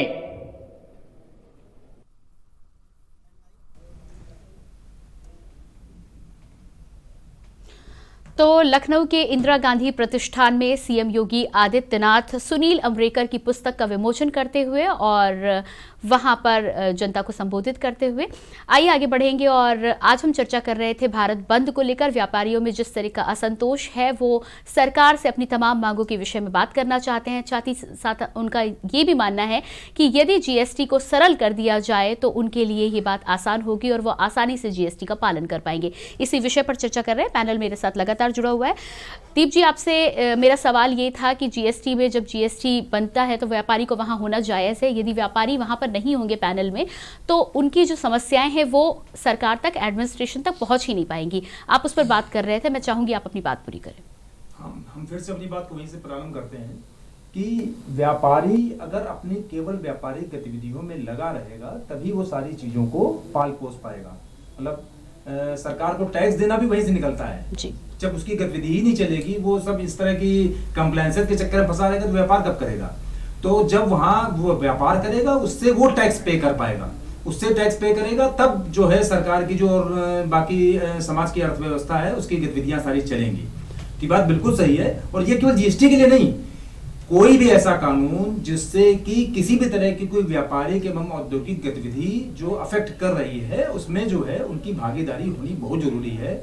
और इसका एक परमानेंट सिस्टम बनना चाहिए। ये नहीं कि हमको जरूरत पड़ी तो हम कहाँ जाएं, किसके पास जाके कहें जाके, कभी कोई डीएम के पास ज्ञापन दे रहा है, कभी कोई मुख्यमंत्री के पास ज्ञापन दे रहा है, कभी कोई वित्त मंत्री के पास ज्ञापन दे रहा है। तो ये सिस्टम नहीं होना चाहिए। एक सिस्टम, परमानेंट सिस्टम, इस तरह का रेजोल्यूशन सिस्टम बनना चाहिए कि व्यापारी अपनी बात यहाँ कहेगा तो ये बात डायरेक्ट वहां तक पहुंचेगी जहां से इन सारी चीजों का निर्धारण हो रहा है, जहां इन सारी चीजों की को तय किया जा रहा है। तो इस तरह की व्यवस्था बननी ही चाहिए। और अगर नहीं बन रही है तो इससे बहुत दिक्कत होने वाली है। आगे भी और दिक्कतें बढ़ेंगी, क्योंकि अभी तो जीएसटी लगे हुए मान लीजिए 3-4 साल हुए हैं, लेकिन आगे जैसे जैसे जीएसटी के लिए और ये समय बीतेगा तो और इसमें नई नई समस्याएं खड़ी होंगी। तो इन समस्याओं का समाधान के लिए कोई ना कोई परमानेंट व्यवस्था बननी जरूरी है, बहुत आवश्यक है। जी अभिषेक, आपके पास आना चाहूंगी। यहाँ पर सभी का ये कहना है, दीप जी का भी ये कहना है, उमंग जी का भी यही कहना है कि जो दिक्कतें आ रही हैं उसको लेकर सरकार को जरूर एक बार व्यापारियों से बात करनी चाहिए, उनकी बात कम से कम सुननी जरूर चाहिए। तो यहाँ पर दिक्कत कहाँ आ रही है? सरकार क्यों नहीं आगे आ रही है बात सुनने के लिए? या बिल्कुल हर बात की जाए, चाहे किसान आंदोलन हो या अब जब व्यापारी आंदोलित हुए हैं, तो इसके पीछे की वजह कहीं ना कहीं सरकार और परेशान होने वाले व्यापारी हो, किसान हो, बाकी वर्ग हो, उनके बीच में जो गिरफ्ट खड़ा हो गया, एक बड़ा दर्रा खड़ा हो गया है, खाई बन गई है जिसमें वो आपस में बातचीत एक दूसरे से नहीं कर पा रहे हैं। सरकार की तरफ से जिस तरह का कानून लाया जाता है और फिर उस कानून को जिस तरह इम्पोज किया जाता है, लेकिन उसके बाद कुछ व्यवहारिक परेशानियां जरूर आती हैं और कहीं ना कहीं उसकी वजह से टेक्निकल, चाहे वो टेक्निकल फॉल्ट की वजह से, कभी जैसे बता रहे थे दीप जी की कई बार सीए की गलती होती है या कई बार जीएसटी ऑफिसर्स के तरफ से कुछ ऐसा रवैया दिखाया जाता है, तो निश्चित तौर पर ये व्यवहारिक परेशानियां हैं। और अगर व्यापारी सीधे तौर पर इन सारी चीज़ों से जुड़ा है और देश पूरा नोटबंदी के बाद, फिर उसके बाद अगर कहा जाए कि सबसे बड़ी त्रासदी के रूप में कोविड काल बीता और उसके बाद व्यापारी वर्ग कहीं ना कहीं कई सारे कदम पीछे हुआ है, और उसको लेकर के अगर जीएसटी में व्यवहारिक दिक्कतों की वजह से उनका जीएसटी नंबर कैंसिल होता है, मुकदमा दर्ज होने की बात है, अकाउंट सीज होता है, तो ये वो सारी चीजें जिसको लेकर वो बातचीत करना रहता है सरकार से कि इसमें भी कुछ एक बी लाइन तैयार की जाए कि व्यापारी से अगर कुछ टेक्निकल फॉल्ट होती है किसी वजह से, कुछ ह्यूमन एरर की वजह से, तो निश्चित तौर पर उसमें एक बी लाइन रखी जाए, एक बीच का रास्ता भी रखा जाए। तो निश्चित तौर पर क्या कुछ होता है ये आने वाला वक्त बताएगा, लेकिन ये जरूर है कि फोरम में व्यापारियों की बातचीत सुनने वाला, उनकी व्यवहारिक परेशानियों को कम से कम सरकार तक पहुंचाने वाले, उसका कोई दूसरा रास्ता निकालने के लिए सामने होना जरूरी है। तो निश्चित तौर पर तब तक इस तरह की परेशानियां आती रहेंगी और व्यापारी वर्ग क्योंकि देश की इकोनॉमी से सीधे जुड़े हैं और जैसे जैसे व्यापारी आगे बढ़ता है वैसे देश की प्रदेश की इकोनॉमी आगे बढ़ती है और अगर वो इस तरह की दिक्कतों का सामना करेंगे तो निश्चित तौर पर जिस वजह से जीएसटी बनाया गया है कि सरकार के कोष में ज़्यादा से ज़्यादा पैसा आए और जिससे वो जनता का विकास कर पाए, तो ये पूरा जो सर्किल है ये डिस्टर्ब हो जाएगा, पूरी साइकिल डिस्टर्ब होगी। तो निश्चित तौर पर इसको लेकर के फोरम बनाए जाने की बहुत खासी ज़रूरत है। जी बिल्कुल, तो यहाँ पर लगातार ये मांग की जा रही है कि सरकार कम से कम ट्रिब्यूनल का गठन करे, फोरम का गठन करे, जिससे जो भी शिकायत करता है वो अपनी शिकायत सरकार तक या फिर एडमिनिस्ट्रेशन तक पहुँचा के जिसके बाद उसका निपटारा हो सके। उमंग जी आपके पास आऊँगी और जीएसटी की हम लगातार बात कर रहे हैं, खामियाँ तो बहुत सारी हैं और खामियों के बारे में हमने बात की है, उसको लेकर तो सरकार को ही अंततः विचार करना होगा कि कैसे इसका निपटारा किया जा सकता है। यदि मैं आपसे जानना चाहूँ और राय मांगना चाहूँ कि क्या कुछ ऐसा होना चाहिए जिससे ये जीएसटी आप स्वीकार करें, तो वो क्या होगा? जीएसटी हमें बिल्कुल स्वीकार है, हम ये नहीं कहते जीएसटी स्वीकार नहीं है, मगर मूल रूप में जो जीएसटी अन्य देशों में लगा हुआ है वो जीएसटी स्वीकार है। इसको खिचड़ी मत बनाइए। नंबर एक, पहले जो हम लोगों के साथ विभाग के लोग बैठक करके हमारी समस्या को सुन करके शासन को भेजते थे, वो प्रक्रिया दोबारा शुरू होनी चाहिए। कहीं ना कहीं बैठकों का दौर खत्म हो चुका है। हमारी परेशानियां सरकार के नुमाइंदों को नहीं मालूम पड़ती और नुमाइंदों के द्वारा सरकार तक नहीं पहुंचती। नंबर दो, जितने भी सख्त प्रावधान हैं जो कि लगभग नामुमकिन है, उनका कंप्लायंस हम पे न थोपा जाए, उनको हटाया जाए। नंबर तीन, सरकार को हर जिले में, ये बहुत आसान है, हर जिले में जीएसटी के सरलीकरण के लिए, जीएसटी को समझाने के लिए और जीएसटी की समस्याओं के निवारण के लिए एक फोरम हर जिले में बनाना पड़ेगा और जिसकी की अध्यक्षता कोई आईएएस करेगा। आज सबसे बड़ी प्रॉब्लम है, हमने कई मामलों में जब सरकार को हम कंप्लेंट करना चाहते हैं या कोई अधिकारी की हम बताना चाहते हैं कि हम यहाँ फंसे हैं, ये अधिकारी हमारे साथ अन्याय कर रहा है, तो जब हमारे पास एक ही साधन है वो है ईमेल या सरकार की वेबसाइट पे या जीएसटीएन के पोर्टल पे। जब हम ईमेल करते हैं तो जवाब हमारे पास यही आता है कि आप उस संबंधित अधिकारी से मिल ले, जिससे हमें समस्या है। जीएसटी पोर्टल हमें उसी के पास भेजता है, मैनुअली है। जब हम किसी अधिकारी से मिलते हैं तो वो कहता है कि हम कुछ कर नहीं सकते, सारा जीएसटीएन के कंट्रोल में है।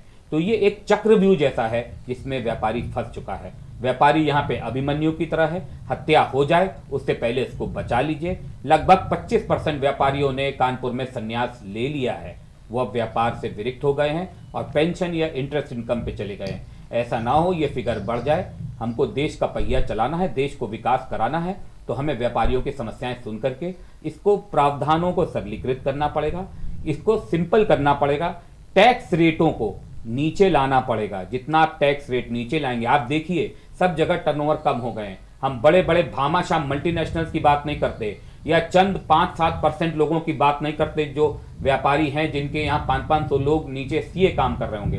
हमारा व्यापारी वो है जो गांव में झाड़ू भी रखता है, लोहे की चादर भी रखता है और पानी डालने वाला किसान का पाइप और कुल्हाड़ी और बेलचा भी रखता है।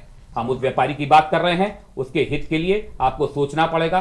कानून उसको देख के बनाइए, ना कि 5,000 करोड़ के टर्नओवर वाले को देख करके। जी बिल्कुल उमंग जी, तो अभिमन्यु तो बिल्कुल नहीं बनने देना है। देश को यदि तरक्की करनी है तो कहीं ना कहीं अर्जुन या कृष्ण बनकर ही सामने आना होगा, तभी बात बन पाएगी। आगे बढ़ेंगे और राजेंद्र जी, दर्शक हमारे जुड़ चुके हैं हमारे साथ, उनसे बात करेंगे। राजेंद्र जी कहाँ से बोल रहे हैं आप? हजारीबाग, झारखंड। जी नमस्कार, अपनी बात रखें आप।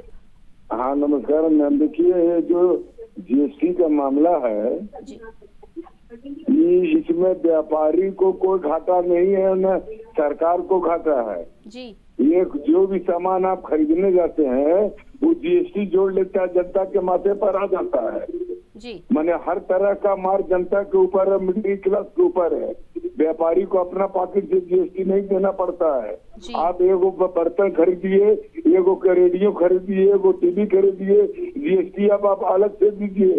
ये सरकार एगो बैंक खोल के रखी है, ये व्यापारी को इससे कोई फर्क नहीं पड़ने वाला है। ये सरकार जनता, सारा बोझ जनता के ऊपर है। जी बिल्कुल बिल्कुल राजेंद्र जी, इस पर भी हम बात करेंगे। राजीव रंजन जी अगले कॉलर हमारे साथ बिहार से जुड़े हुए हैं। राजीव जी बहुत बहुत स्वागत है आपका। हाँ जी, रविरंजन पांडे गोपालगंज बिहार से बोल रहा हूँ। जी जी अपनी बात रखें आप। जी जीएसटी है, जीएसटी सिर्फ और सिर्फ आम जनता को बर्बाद करने का एक सरकार का नायाब तरीका है। हर जगह से आम आदमी की आमदनी कम होगी और सरकार का टैक्स बढ़ते जाएगा।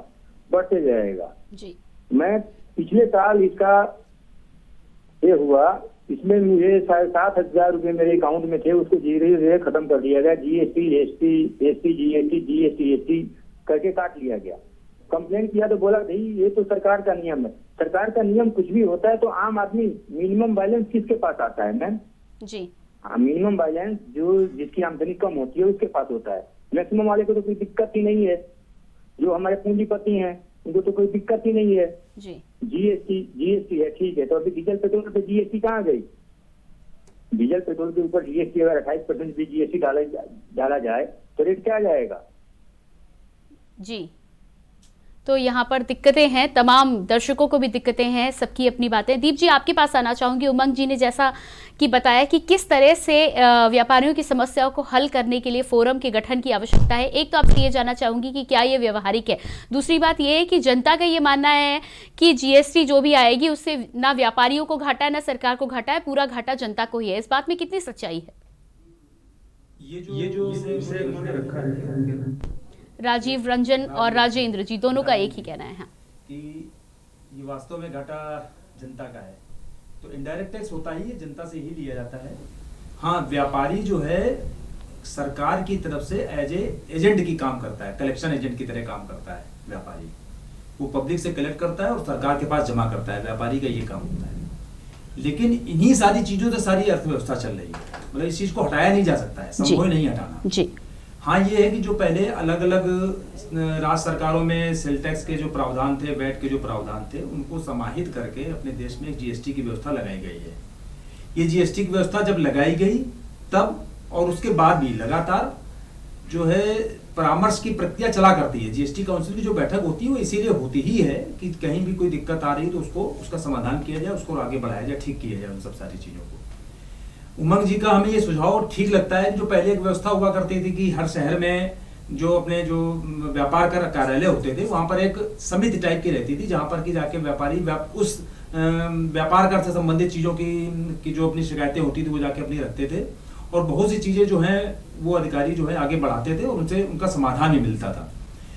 इसी तरीके से ये तो एक परमानेंट एक व्यवस्था होनी चाहिए कि कहीं भी जैसे उद्योग बंधु होता है, उद्योग बंधु में जो उद्योगपति लोग होते हैं अपनी समस्याएं रखते हैं जाके, इसी तरीके से व्यापारी बंधु वहां पर जाके अपनी समस्याएं उनको रखनी चाहिए और ये पूरा सिस्टम हमेशा कंटिन्यू रहना चाहिए। एक परमानेंट सिस्टम इसका बनना चाहिए और जहां पर कि इस चीज की मॉनिटरिंग होनी चाहिए कि कौन सी समस्याएं आई हैं, उनका क्या रेजोल्यूशन हुआ है। नहीं तो होता ही है कि केवल बैठक करके वापस व्यापारी वापस आ गया, फिर 2 महीने 3 महीने बाद 6 महीने बाद कभी बैठक हुई, पता लगा फिर वही पुराने मुद्दे आ रहे हैं।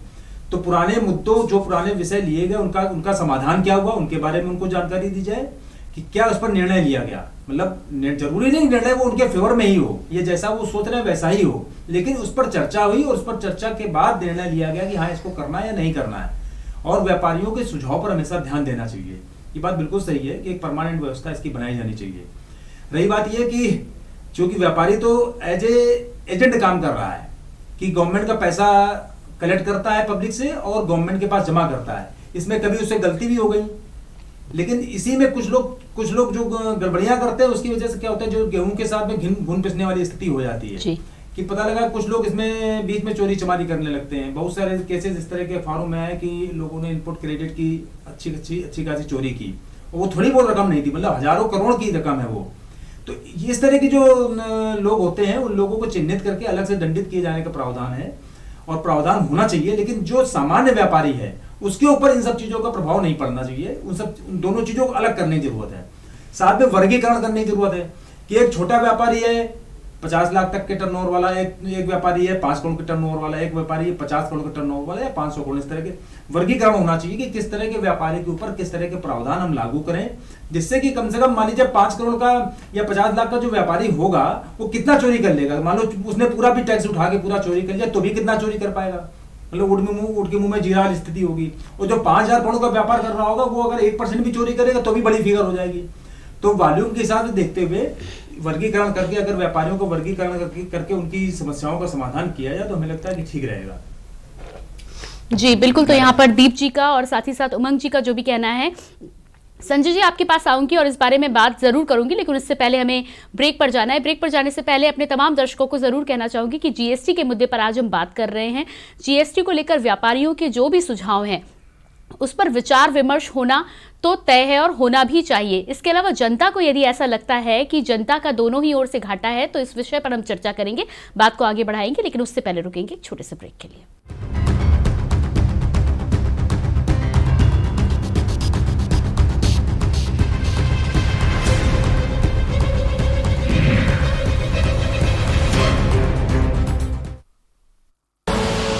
आप देख रहे हैं के न्यूज, खबरों का सारथी।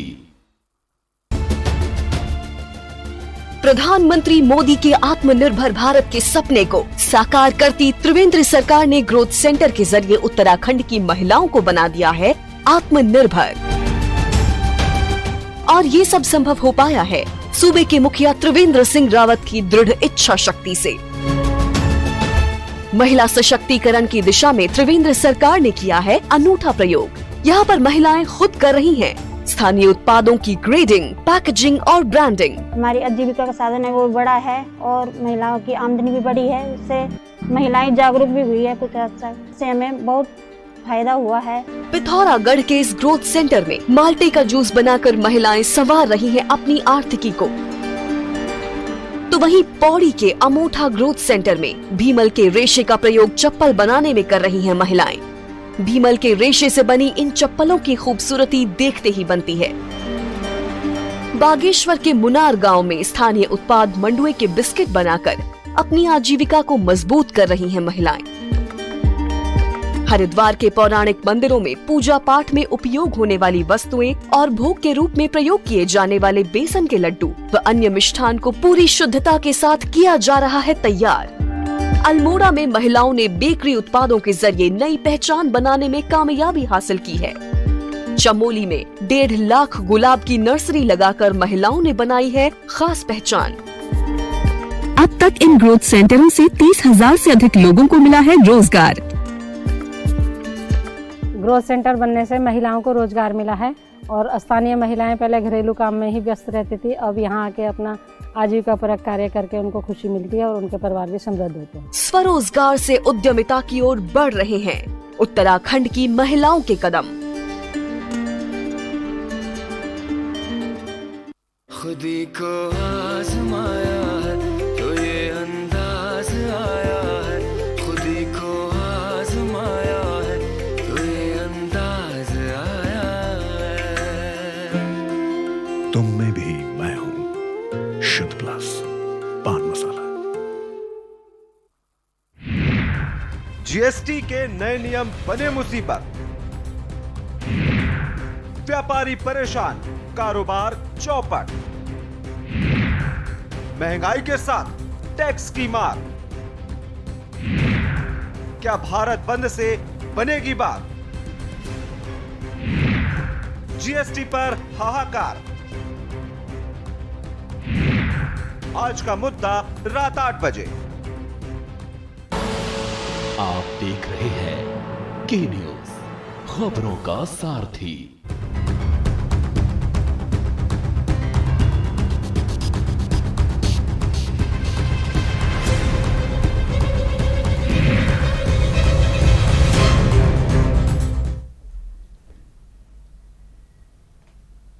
ब्रेक के बाद एक बार फिर आप सभी दर्शकों का बहुत बहुत स्वागत है कार्यक्रम सूबा बोलेगा में। सूबा बोलेगा में आज हम चर्चा कर रहे हैं भारत बंद को लेकर, जीएसटी को लेकर जो भी व्यापारियों की मांगे हैं उनको लेकर आज हम बात कर रहे हैं, जिस पे व्यापारियों ने तमाम सुझाव भी दिए हैं। इन सुझाव को लेकर हम बात करेंगे और एक बार फिर से अपने पैनल की ओर वापस लौटूंगी। दीप जी आपके पास आना चाहूंगी मैं। यहाँ पर दीप कुमार मिश्रा हमारे साथ जुड़े हैं। दीप जी से तो मैं बात करूंगी, लेकिन उससे पहले संजय जी आपके पास आ जाती हूँ। जिस तरह से उमंग जी ने बोला और दीप जी ने भी उनका समर्थन किया है कि एक व्यवस्था होनी चाहिए, हर राज्य में होनी चाहिए, हर जिले में होनी चाहिए, जहां पर शिकायतें जा सके और एक ऐसी व्यवस्था हो जहां पर कम से कम व्यापारी को यदि कोई दिक्कत हो तो वो अपनी बात रख सकते। क्या आप भी इसका समर्थन करते हैं या आपके कोई अन्य सुझाव हैं? देखिए, सबसे पहले तो अभी एक शब्द आया कि व्यापारी, मैं उसको संशोधन करना चाहूंगा। जी, व्यापारी एजेंट नहीं, एजेंट होता है जिसको उसके बदले कुछ मिल रहा होता है। व्यापारी टैक्स कलेक्टर है, व्यापारी अपने खर्चे से टैक्स कलेक्ट करता है और सरकार तक पहुंचाता है। व्यापारी टैक्स कलेक्टर का काम कर रहा है और किसी भी व्यवस्था को सुधारने के लिए निश्चित रूप से कहीं ना कहीं उसकी आवाज सही जगह पहुंचे, इसकी एक व्यवस्था होनी चाहिए। हम लोगों ने जो प्रधानमंत्री जी को ज्ञापन भेजा है, जीएसटी कमिश्नर को ज्ञापन दिया है, सेंट्रल जीएसटी कमिश्नर को ज्ञापन दिया है, तो हमने कई चीजें उसमें रखी हैं। एक तो राष्ट्रीय अग्रिम नियम प्राधिकरण का गठन होना चाहिए, अपीलीय न्यायाधिकरण का गठन होना चाहिए, जीएसटी, प्री जीएसटी और पोस्ट जीएसटी की अवधि के लिए जो रिफंड अटके हुए उसकी व्यवस्था सही होनी चाहिए और प्रत्येक जिले में जीएसटी समिति का गठन होना चाहिए जिसमें वरिष्ठ विभागीय अधिकारी भी हों और जो व्यापारी नेता हैं वो भी हों। और व्यापार बंधु की बैठक कोविड के चलते पिछले साल भर से नहीं हुई है, तो सभी जिलों में व्यापार बंधु की बैठक हो ताकि व्यापारी जिलाधिकारी के माध्यम से अपनी बात सही जगह पर पहुंचा सके। सरकार व्यापारियों की बात करे, सरकार व्यापारियों की चिंता करे। व्यापारी समाज वो समाज है जिसने लॉकडाउन के समय सबसे ज्यादा सेवा की है। अगर व्यापारी समाज ने आगे बढ़ के काम ना किया होता तो सरकार के पास ऐसा कोई मैकेनिज्म नहीं था जिसके माध्यम से वो पूरे लॉकडाउन के दौरान लोगों को भोजन, राशन और दवाई भेज सकते हैं। तो व्यापारी समाज तो वो समाज जो अपने पास से काम करता है, लेकिन व्यापारियों को जीएसटी में उलझाने का काम अधिकारियों ने कर दिया है। सरकार की मंशा ऐसी नहीं थी। आज जो बंदी की बात है वो भी इसीलिए कि सरकार तक बात पहुंचे। अधिकारी कहीं ना कहीं सरकार जो है वो अधिकारियों के चश्मे से देख रही है, अधिकारी जो दिखा रहे हैं सरकार कल उतना ही देख रही है, जिसकी वजह से चीजें गलत होती जा रही हैं। जीएसटी में व्यापारियों का शोषण बिल्कुल नहीं हो पाता, ऐसी व्यवस्था बन गई थी, लेकिन जब सरकार को, अधिकारियों को ऐसा लगा कि जीएसटी में तो अब हम लोग कुछ कर ही नहीं पाएंगे, तो उन्होंने धीमे धीमे जो है जीएसटी काउंसिल के माध्यम से नए नए नियम कानून बनाए जिसमें वो भी उलझ गए हैं और व्यापारी भी उलझ गया है। और हम लोग चाहते हैं कि प्रत्येक जिले में जिला समिति हो और जीएसटी काउंसिल में व्यापारी प्रतिनिधि हो। सरकार के साथ भी एक, जैसे यूपी में व्यापारी कल्याण बोर्ड बना है, ऐसे नेशनल लेवल पे एक व्यापारी कल्याण बोर्ड बने जो वित्त मंत्री तक अपनी बात पहुंचाए। जी बिल्कुल, तो व्यापारी अर्थव्यवस्था की रीढ़ हैं और यदि उस रीढ़ को ही प्रॉपर सपोर्ट नहीं मिलेगा तो मुझे नहीं लगता है कि अर्थव्यवस्था खड़ी हो पाएगी। अभिषेक जी, आपके पास आना चाहूंगी। जिस तरह के सुझाव यहाँ पर दिए गए हैं, तमाम सुझावों के बारे में लगातार बात हो रही है, आपसे जानना चाहूंगी कि क्या ये व्यवहारिक है। दूसरी बात यह है कि हमारे तमाम कॉलर्स का ये कहना है कि जीएसटी जो भी आएगी उसमें ना तो व्यापारियों का घाटा है ना सरकार का घाटा है, पूरे तौर पर घाटा जनता का ही है।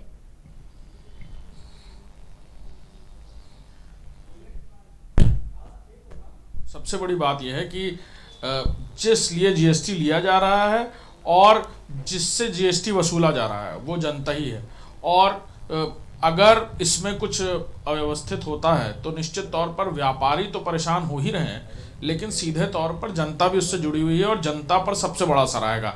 अगर सरकार के कोष में पैसा नहीं आता जीएसटी से तो निश्चित तौर पर उस तरह से विकास नहीं हो पाएगा। और अगर व्यापारी वर्ग जिस तरह से परेशान होता नजर आ रहा है तो निश्चित तौर पर उसका सीधा असर जनता पर पड़ेगा।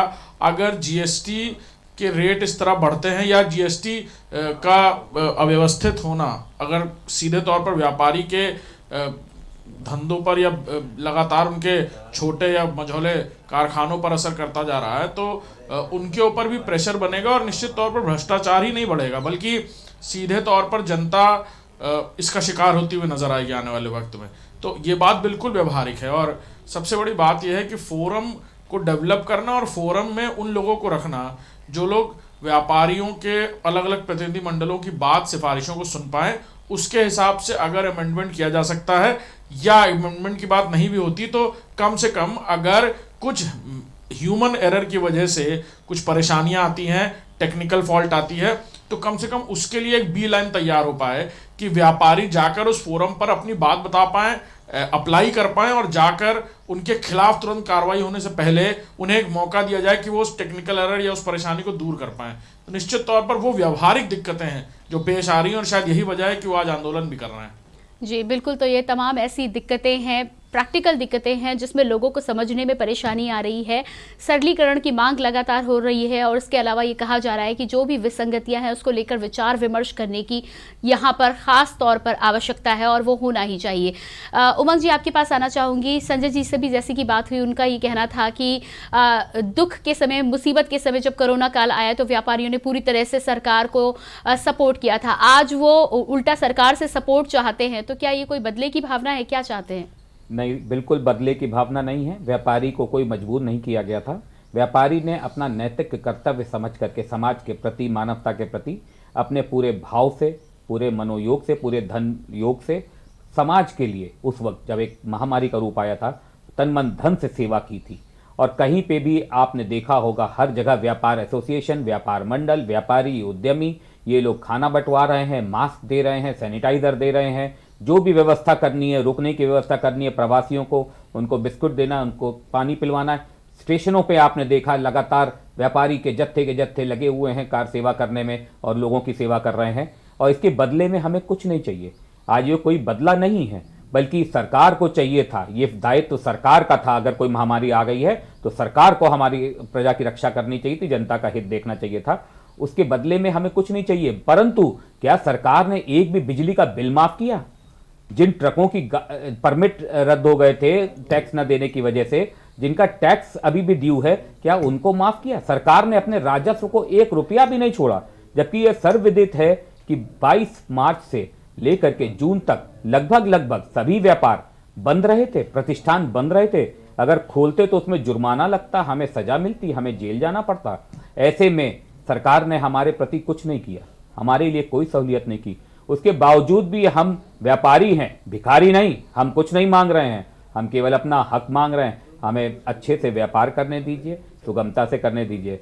मैं मिश्रा जी की बात को आगे बढ़ाते हुए और जो हमारे संजय जी ने बोला है, मैं उसको भी बढ़ाते हुए बोल रहा हूं कि हम टैक्स कलेक्ट करते हैं, हम एजेंट नहीं हैं। और टैक्स कलेक्ट करने के बावजूद हमें शक की निगाह से हर वक्त देखा जाता है। सरकार चाहे डायरेक्ट कंज्यूमर से टैक्स ले, हमारे ऊपर क्यों थोपा जाता है? हमको जबरदस्ती बीच में फंसा करके सारे हिसाब किताब हमसे रखवाए जाते हैं। और टैक्स होता है सरकार का, देता है कंज्यूमर, और बीच में फंसते हैं हम लोग। लेखा जोखा रखना पड़ता है 20 साल तक। हमें रेड हमारे यहाँ होती है, जांच हमारे यहाँ होती है, माल हमारा रोका जाता है। और माफ कीजिएगा, मैं आपको बता दूं, जो एजेंट होता है वो पैसा मिलता है तब जमा करता है। हमें ये नहीं मालूम कि हमें हमारा पैसा कब मिलेगा।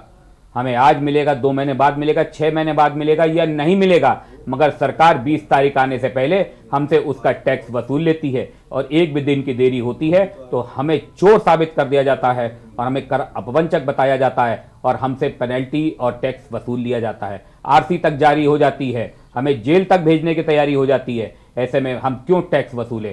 क्या सम्मान मिल रहा है हमें? जी बिल्कुल। दीप जी, आपके पास आना चाहूंगी। एक दूसरे पहलू पर भी हम यहाँ पर विचार करना चाहेंगे। जीएसटी की यदि हम बात करें, टैक्स की यदि हम बात करें, तो सरकार टैक्स लेती ज़रूर है, लेकिन उस टैक्स से जो भी इंफ्रास्ट्रक्चर डेवलपमेंट होता है, जो भी विकास देश में होता है, उसका फ़ायदा व्यापारियों को भी मिलता है, जनता को भी मिलता है। आपसे मैं ये समझना चाहूँगी कि एक तो ये गुड्स एंड सर्विसेज टैक्स जो है, उसका लंबे तौर पर यदि देखा जाए तो सरकार को, उसके अलावा जनता को क्या कुछ फ़ायदा होने वाला है? इसके अलावा जो टैक्स जब वसूले जाते हैं तो वो सरकार वापस एक बार फिर से जनता को देती है विकास के माध्यम से, इंफ्रास्ट्रक्चर के माध्यम से। तो ये कहां तक गलत है या सही है? ये तो एक प्राकृतिक नियम है और टैक्स का सिस्टम बिल्कुल वैसे ही है जैसे कि बादल जो हैं कहां से बनते हैं? जो पानी होता है नदियों में या तालाबों में, वो जब शोषित होता है तब उससे बादल बनते हैं और बादल फिर बरसात करते हैं। जिस समय बादल पानी ले रहे होते हैं, जिस समय प्रकृति पानी नीचे से शोषित कर रही होती है, उस समय जहाँ ज्यादा पानी होता है वहां से ज्यादा पानी लेता है, जहाँ कम पानी होता है वहां से कम पानी लेता है। लेकिन जब बरसात होती है तो सब जगह समान रूप से होती है। फिर उस समय ये नहीं देखता है बादल की कहाँ पर हमको। ये बात दूसरी है कि प्राकृतिक रूप से कहीं पे ज्यादा पानी बरसता है, कहीं कम पानी बरसता है, वो एक अलग चीज है। लेकिन बरसता एक एरिया में है तो सब जगह एक जैसा पानी बरसेगा। ये प्राकृतिक सिस्टम है और यही प्राकृतिक सिस्टम टैक्स के कलेक्शन में और टैक्स के पूरे सिस्टम में अप्लाई होना चाहिए। और सामान्यतः इसी सिस्टम को लागू करने के लिए जीएसटी का जो सिस्टम लागू किया गया था, उसका पर्पज ही यही था कि पूरे देश में एक जैसी कर व्यवस्था रहे, एक जैसे रेट रहे और एक जैसा कानून उसका जो कानून हो एक जैसा रहे, जिससे कि लोगों को ये न लगे कि हम उत्तर प्रदेश में व्यापार कर रहे हैं तो एक तरीके का हो गया, अगर हम बगल के दूसरे राज्य में चले गए, बिहार में चले गए तो वहाँ दूसरा सिस्टम चालू हो गया। इवन होता ये था कि कुछ चीज़ों में तो कालाबाजारी इस चीज़ की होती थी कि वहाँ पर एक राज्य से दूसरे राज्य में माल कैसे पहुँचाया जाए, क्योंकि रेट का इतना अंतर होता था कि माल जो है चोरी से इधर उधर बिकने जाता था। जी, जहाँ तक बात है कि टैक्स कलेक्शन का और उसकी एजेंसी वाली बात, तो हमने इसलिए कही थी कि जो पूरा सिस्टम बना हुआ है टैक्स कलेक्शन का, उसमें सरकार की तरफ से ये लोग काम कर रहे हैं, सरकार का काम कर रहे हैं, मतलब सरकार को जो पैसा कलेक्ट करना है किसी भी गतिविधि में, उस पैसे को कलेक्ट करने का काम व्यापारी वर्ग करता है। तो व्यापारी वर्ग कलेक्ट करने का काम करता है, लेकिन उसका कोई प्रतिफल नहीं मिलता है। ये बात बिल्कुल सही है, उसका कोई प्रतिफल नहीं मिलता। इवन होता ही है कि अगर कभी कोई गलती हो जाती है तो उसको उसकी प्रताड़ना भी झेलनी पड़ती है, दंडित किया जाता है, उसके लिए दंडित किया जाता है उसको। लेकिन फिर से पूरा अगर हम देखें कि सारी गतिविधि कहाँ चल रही है, इन्हीं व्यापारिक गतिविधियों से चल रही है। सब कुछ जो है पूरे समाज को आप अलग अलग टुकड़ों में बांट के नहीं देख सकते हैं कि हम व्यापारी हैं, हम चार्टर्ड अकाउंटेंट हैं, ये डॉक्टर हैं, ये मजदूर हैं, ये किसान हैं। तो अगर अलग अलग बांट के हम देखेंगे सारी चीजों को तो पूरा समाज बिल्कुल बिखर जाएगा। सारी चीजें एक में ही है, गुथी हुई हैं बिल्कुल। व्यापारी के यहाँ जो सामान खरीदने आता है वो मजदूर भी हो सकता है, वो एक कर्मचारी भी हो सकता है, वो एक व्यापारी भी हो सकता है और एक किसान भी हो सकता है। इसी तरीके से जो किसान अन्न उपजाता है तो वो अन्न जो है सबके पेट में जाता है। ऐसा तो नहीं किसान ने अन्न उपजाया तो केवल किसान के पेट में जा रहा है, तो वो अन्न जो है व्यापारी भी खाता है, मजदूर भी खाता है, क्लर्क भी खाता है, अधिकारी भी खाता है, कर्मचारी भी खाता है, समाज का हर वर्ग खाता है। तो समाज की कोई भी गतिविधि जो है इन सब चीजों को समग्र रूप से देखने की जरूरत होती है। होता क्या है कि जब हम लोग इस तरह की कोई बातचीत आती है तो सरकार को एक पक्ष बना लेते हैं और बाकी जो है दूसरा पक्ष अपने आप को बना लेते हैं। अगर हम व्यापारी हैं तो हमने अपने आप को व्यापारी बना के बाकी सारी चीजों की अनदेखी करना चालू कर देते हैं। जबकि होना ही चाहिए कि जब भी चीजों पर विचार हो तो हमेशा समग्र रूप से हो कि हमारे किए हुए काम का या हमारे की हुई किसी भी गतिविधि का समाज के और दूसरे अंगों पर भी क्या प्रभाव पड़ रहा है। अगर हम ये देखते रहेंगे तो हमसे कभी गलत नहीं होने पाएगा। ये बात दूसरी, सरकार किसकी है? सरकार भी तो अपनी ही है, जिसको कि हम हर 5 साल में चुनते हैं, अपने ही वोट द्वारा चुनी हुई हमारी सरकार है। ऐसा नहीं सरकार कोई दूसरी बॉडी है, सरकार हमारे द्वारा चुनी हुई बॉडी है, जिसको कि मान लीजिए हमको लगता है कि हमारा ये विधायक हमारा सही काम नहीं कर रहा, हमारा सांसद सही काम नहीं कर रहा है, तो हम उसको अगली बार बदल देते हैं, दूसरा हम सांसद विधायक अपना ले आते हैं।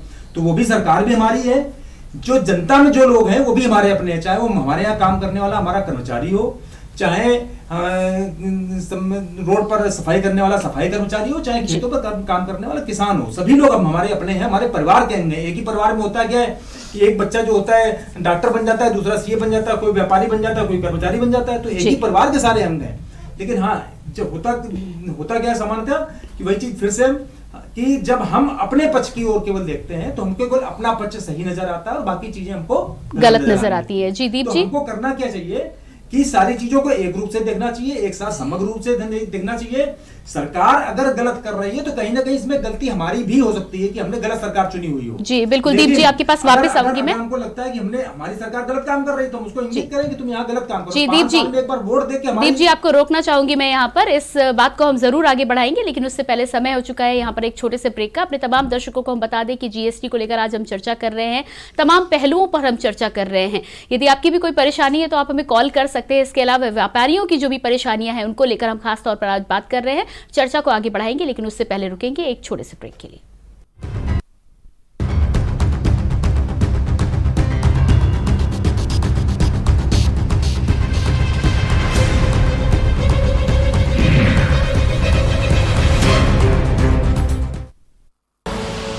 आप देख रहे हैं के न्यूज, खबरों का सारथी। पिथौरागढ़ जिले के सीमांत मुनाकोट ब्लॉक का यह है भटेड़ी गांव। भटेड़ी गांव आज उत्तराखंड में स्वरोजगार के लिए मिसाल बन चुका है। यहां किसी ने पॉली हाउस बना लिए हैं तो कोई मौन पालन कर रहा है, कोई मत्स्य पालन से आमदनी कर रहा है तो कोई पोल्ट्री फार्म चलाकर अच्छी खासी आय अर्जित कर रहा है। यहां ये सब तब संभव हो पाया जब गांव तक सड़क पहुंची। जब से रोड आई फिर मैंने यहाँ पोल्ट्री का काम शुरू किया, ये मच्छी का पालन का काम किया और पोली हाउस लगा के सब्जी का काम कर रहा हूँ। और रोड आने से मैं आत्मनिर्भर हुआ और मैंने 1-2 लड़कों को रोजगार भी दिया है। मुनाकोट ब्लॉक के 47 गांवों को पहली बार सड़क से जोड़ने का काम किया है त्रिवेंद्र सरकार ने। त्रिवेंद्र सरकार ने पिथौरागढ़ जिले में नेपाल बॉर्डर तक नई सड़कें पहुंचाई हैं। नेपाल बॉर्डर पर बसे 8 गांव पहली बार झूलाघाट बलतरी रोड से जोड़े गए हैं। त्रिवेंद्र सरकार के कार्यकाल में वर्ष 2020 तक मुनाकोट ब्लॉक में 87.67 किलोमीटर लंबी नई सड़कों का निर्माण किया गया। करीब 23,500 की आबादी को मिला यह तोहफा किसी वरदान से कम नहीं। त्रिवेंद्र सरकार के कार्यकाल में वर्ष 2017 से वर्ष 2020 तक पीएमजेएसवाई ने 7,137 और पीडब्ल्यूडी ने 2,671 किलोमीटर नई सड़कें बनाई। इन सड़कों से 1,162 बसावटों को जोड़ा गया। करीब 5.5 लाख से ज्यादा की आबादी आजादी के बाद पहली बार सड़कों से जुड़ी है।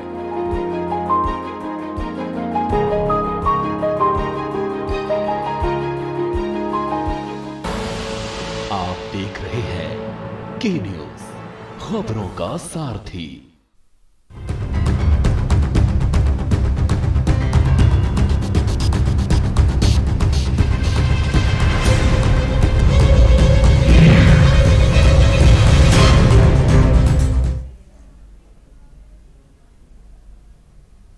ब्रेक के बाद एक बार फिर से आप सभी दर्शकों का स्वागत कार्यक्रम सूबा बोलेगा में। सूबा बोलेगा में आज चर्चा कर रहे हैं भारत बंद है और जीएसटी को लेकर ये भारत बंद है।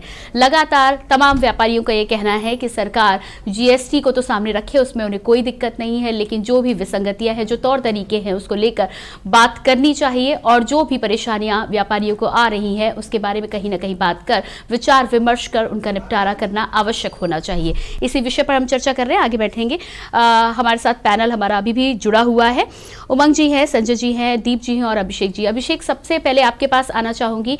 तमाम लोगों का जो भी कहना है, जो भी व्यापारी नेता हैं, उनका यही कहना है कि जीएसटी से उन्हें पहले इतनी दिक्कत नहीं थी। जब जीएसटी आया था तब उन्होंने ही मिठाइयां बांटी थी। आज उन्हें परेशानी इसलिए है क्योंकि जीएसटी का जो तौर तरीके बदल गए हैं, जिस तरह की नई विसंगतियां आई हैं, उससे वो डील नहीं कर पा रहे हैं। सबसे बड़ी बात है कि सरल नहीं है, जिससे लोगों को समझने में परेशानी आ रही है। या बिल्कुल, विदेशों में जीएसटी का जिस तरह का स्वरूप देखा गया था, व्यापारी वर्ग को शुरुआत से ही ये महसूस हो रहा था कि जिस तरह से एक टैक्स नीति को तैयार किया गया जैसे विदेशों में है, वैसे ही भारत में भी उस टैक्स नीति के बाद सीधे आसान रहेगा रिटर्न फाइल करना भी, या बाकी जो टैक्सेस होते हैं निश्चित तौर पर एक टैक्स के अंतर्गत वो सारे टैक्स भर दिए जाएंगे। लेकिन जीएसटी के आने के बाद, लागू होने के बाद एक के बाद एक कई सारी ऐसी प्रैक्टिकल परेशानी आई हैं जिसको लेकर के ना व्यापारी वर्ग तैयार था, ना वो पूरा जीएसटी का सिस्टम। यही वजह थी कि छोटी छोटी ह्यूमन एरर्स की वजह से कई बार रजिस्ट्रेशन कैंसिल होने जैसी परेशानी और बैंक अकाउंट सील होने जैसी परेशानी, एफआईआर दर्ज किए जाने जैसी जो प्रावधान रखे गए थे वो सख्त इसलिए रखे गए थे कि अगर कोई टैक्स चोरी करता है तो उसके खिलाफ एफआईआर दर्ज करके जेल भेजने तक की कार्रवाई की जाए। लेकिन ह्यूमन एरर की वजह से अगर कुछ ऐसा टेक्निकल फॉल्ट हो जाता है जिसकी वजह से जीएसटी रजिस्ट्रेशन कैंसिल होने की नौबत आ रही है, जिसकी वजह से इनकम टैक्स रिटर्न फाइल में कुछ प्रॉब्लम आने की वजह से जीएसटी के अंतर्गत खाता सील करने की जैसी नौबत आ रही है, या फिर एफआईआर दर्ज करने की जैसी चीजें या घटनाक्रम कई सारी जगह देखा गया। तो इसको लेकर के व्यापारी वर्ग चाहता था कि एक बीच का रास्ता हो।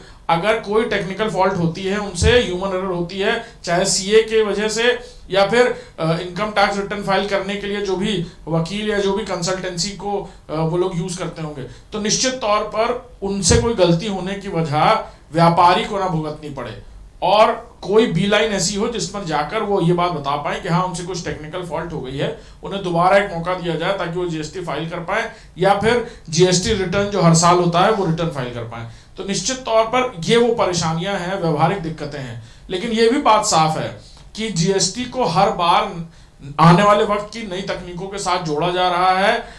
टैक्स एलोकेशन या जो चीजें देखी जा रही हैं, एक के बाद एक नए नए कानून सामने आ रहे हैं, तो निश्चित तौर पर आने वाले वक्त में चीजें बदलेंगी और बेहतर होने की उम्मीद है। लेकिन फिलहाल जो परेशानियां हैं उसको लेकर एक फोरम, एक ट्रिब्यूनल तैयार होना चाहिए कि अगर किसी के ऊपर एफआईआर दर्ज हो गई ह्यूमन एरर की वजह से, तो वो उस ट्रिब्यूनल में जाकर के कंप्लेन कर पाए, अपनी परेशानी बता पाए, वो ट्रिब्यूनल फैसला करे कि हाँ ह्यूमन एरर थी या उन्होंने ये बात जानबूझ के की है। तो निश्चित तौर पर एक फोरम या एक ट्रिब्यूनल की जरूरत है जहां पर व्यापारी भी अपनी बात रख पाए। ये नहीं कि एक कानून बन गया है, अगर उसमें कुछ भी त्रुटि होती है तो सीधे एफआईआर और खाता सील करने की नौबत आ जाएगी, जीएसटी रजिस्ट्रेशन की नौबत आ जाएगी और कोई दूसरा रास्ता नहीं बचेगा। जी बिल्कुल अभिषेक जी, तो यहाँ पर सवाल अभी बहुत सारे हैं, चर्चा करने के लिए बहुत सारे ऐसे सवाल थे जिन पर हमें विचार विमर्श करना था, लेकिन समय की कमी को देखते हुए हमें अपने कार्यक्रम को यहीं विराम देना होगा। उमंग जी, कार्यक्रम में समय देने के लिए आपका बहुत बहुत धन्यवाद। संजय जी आपका बहुत बहुत धन्यवाद।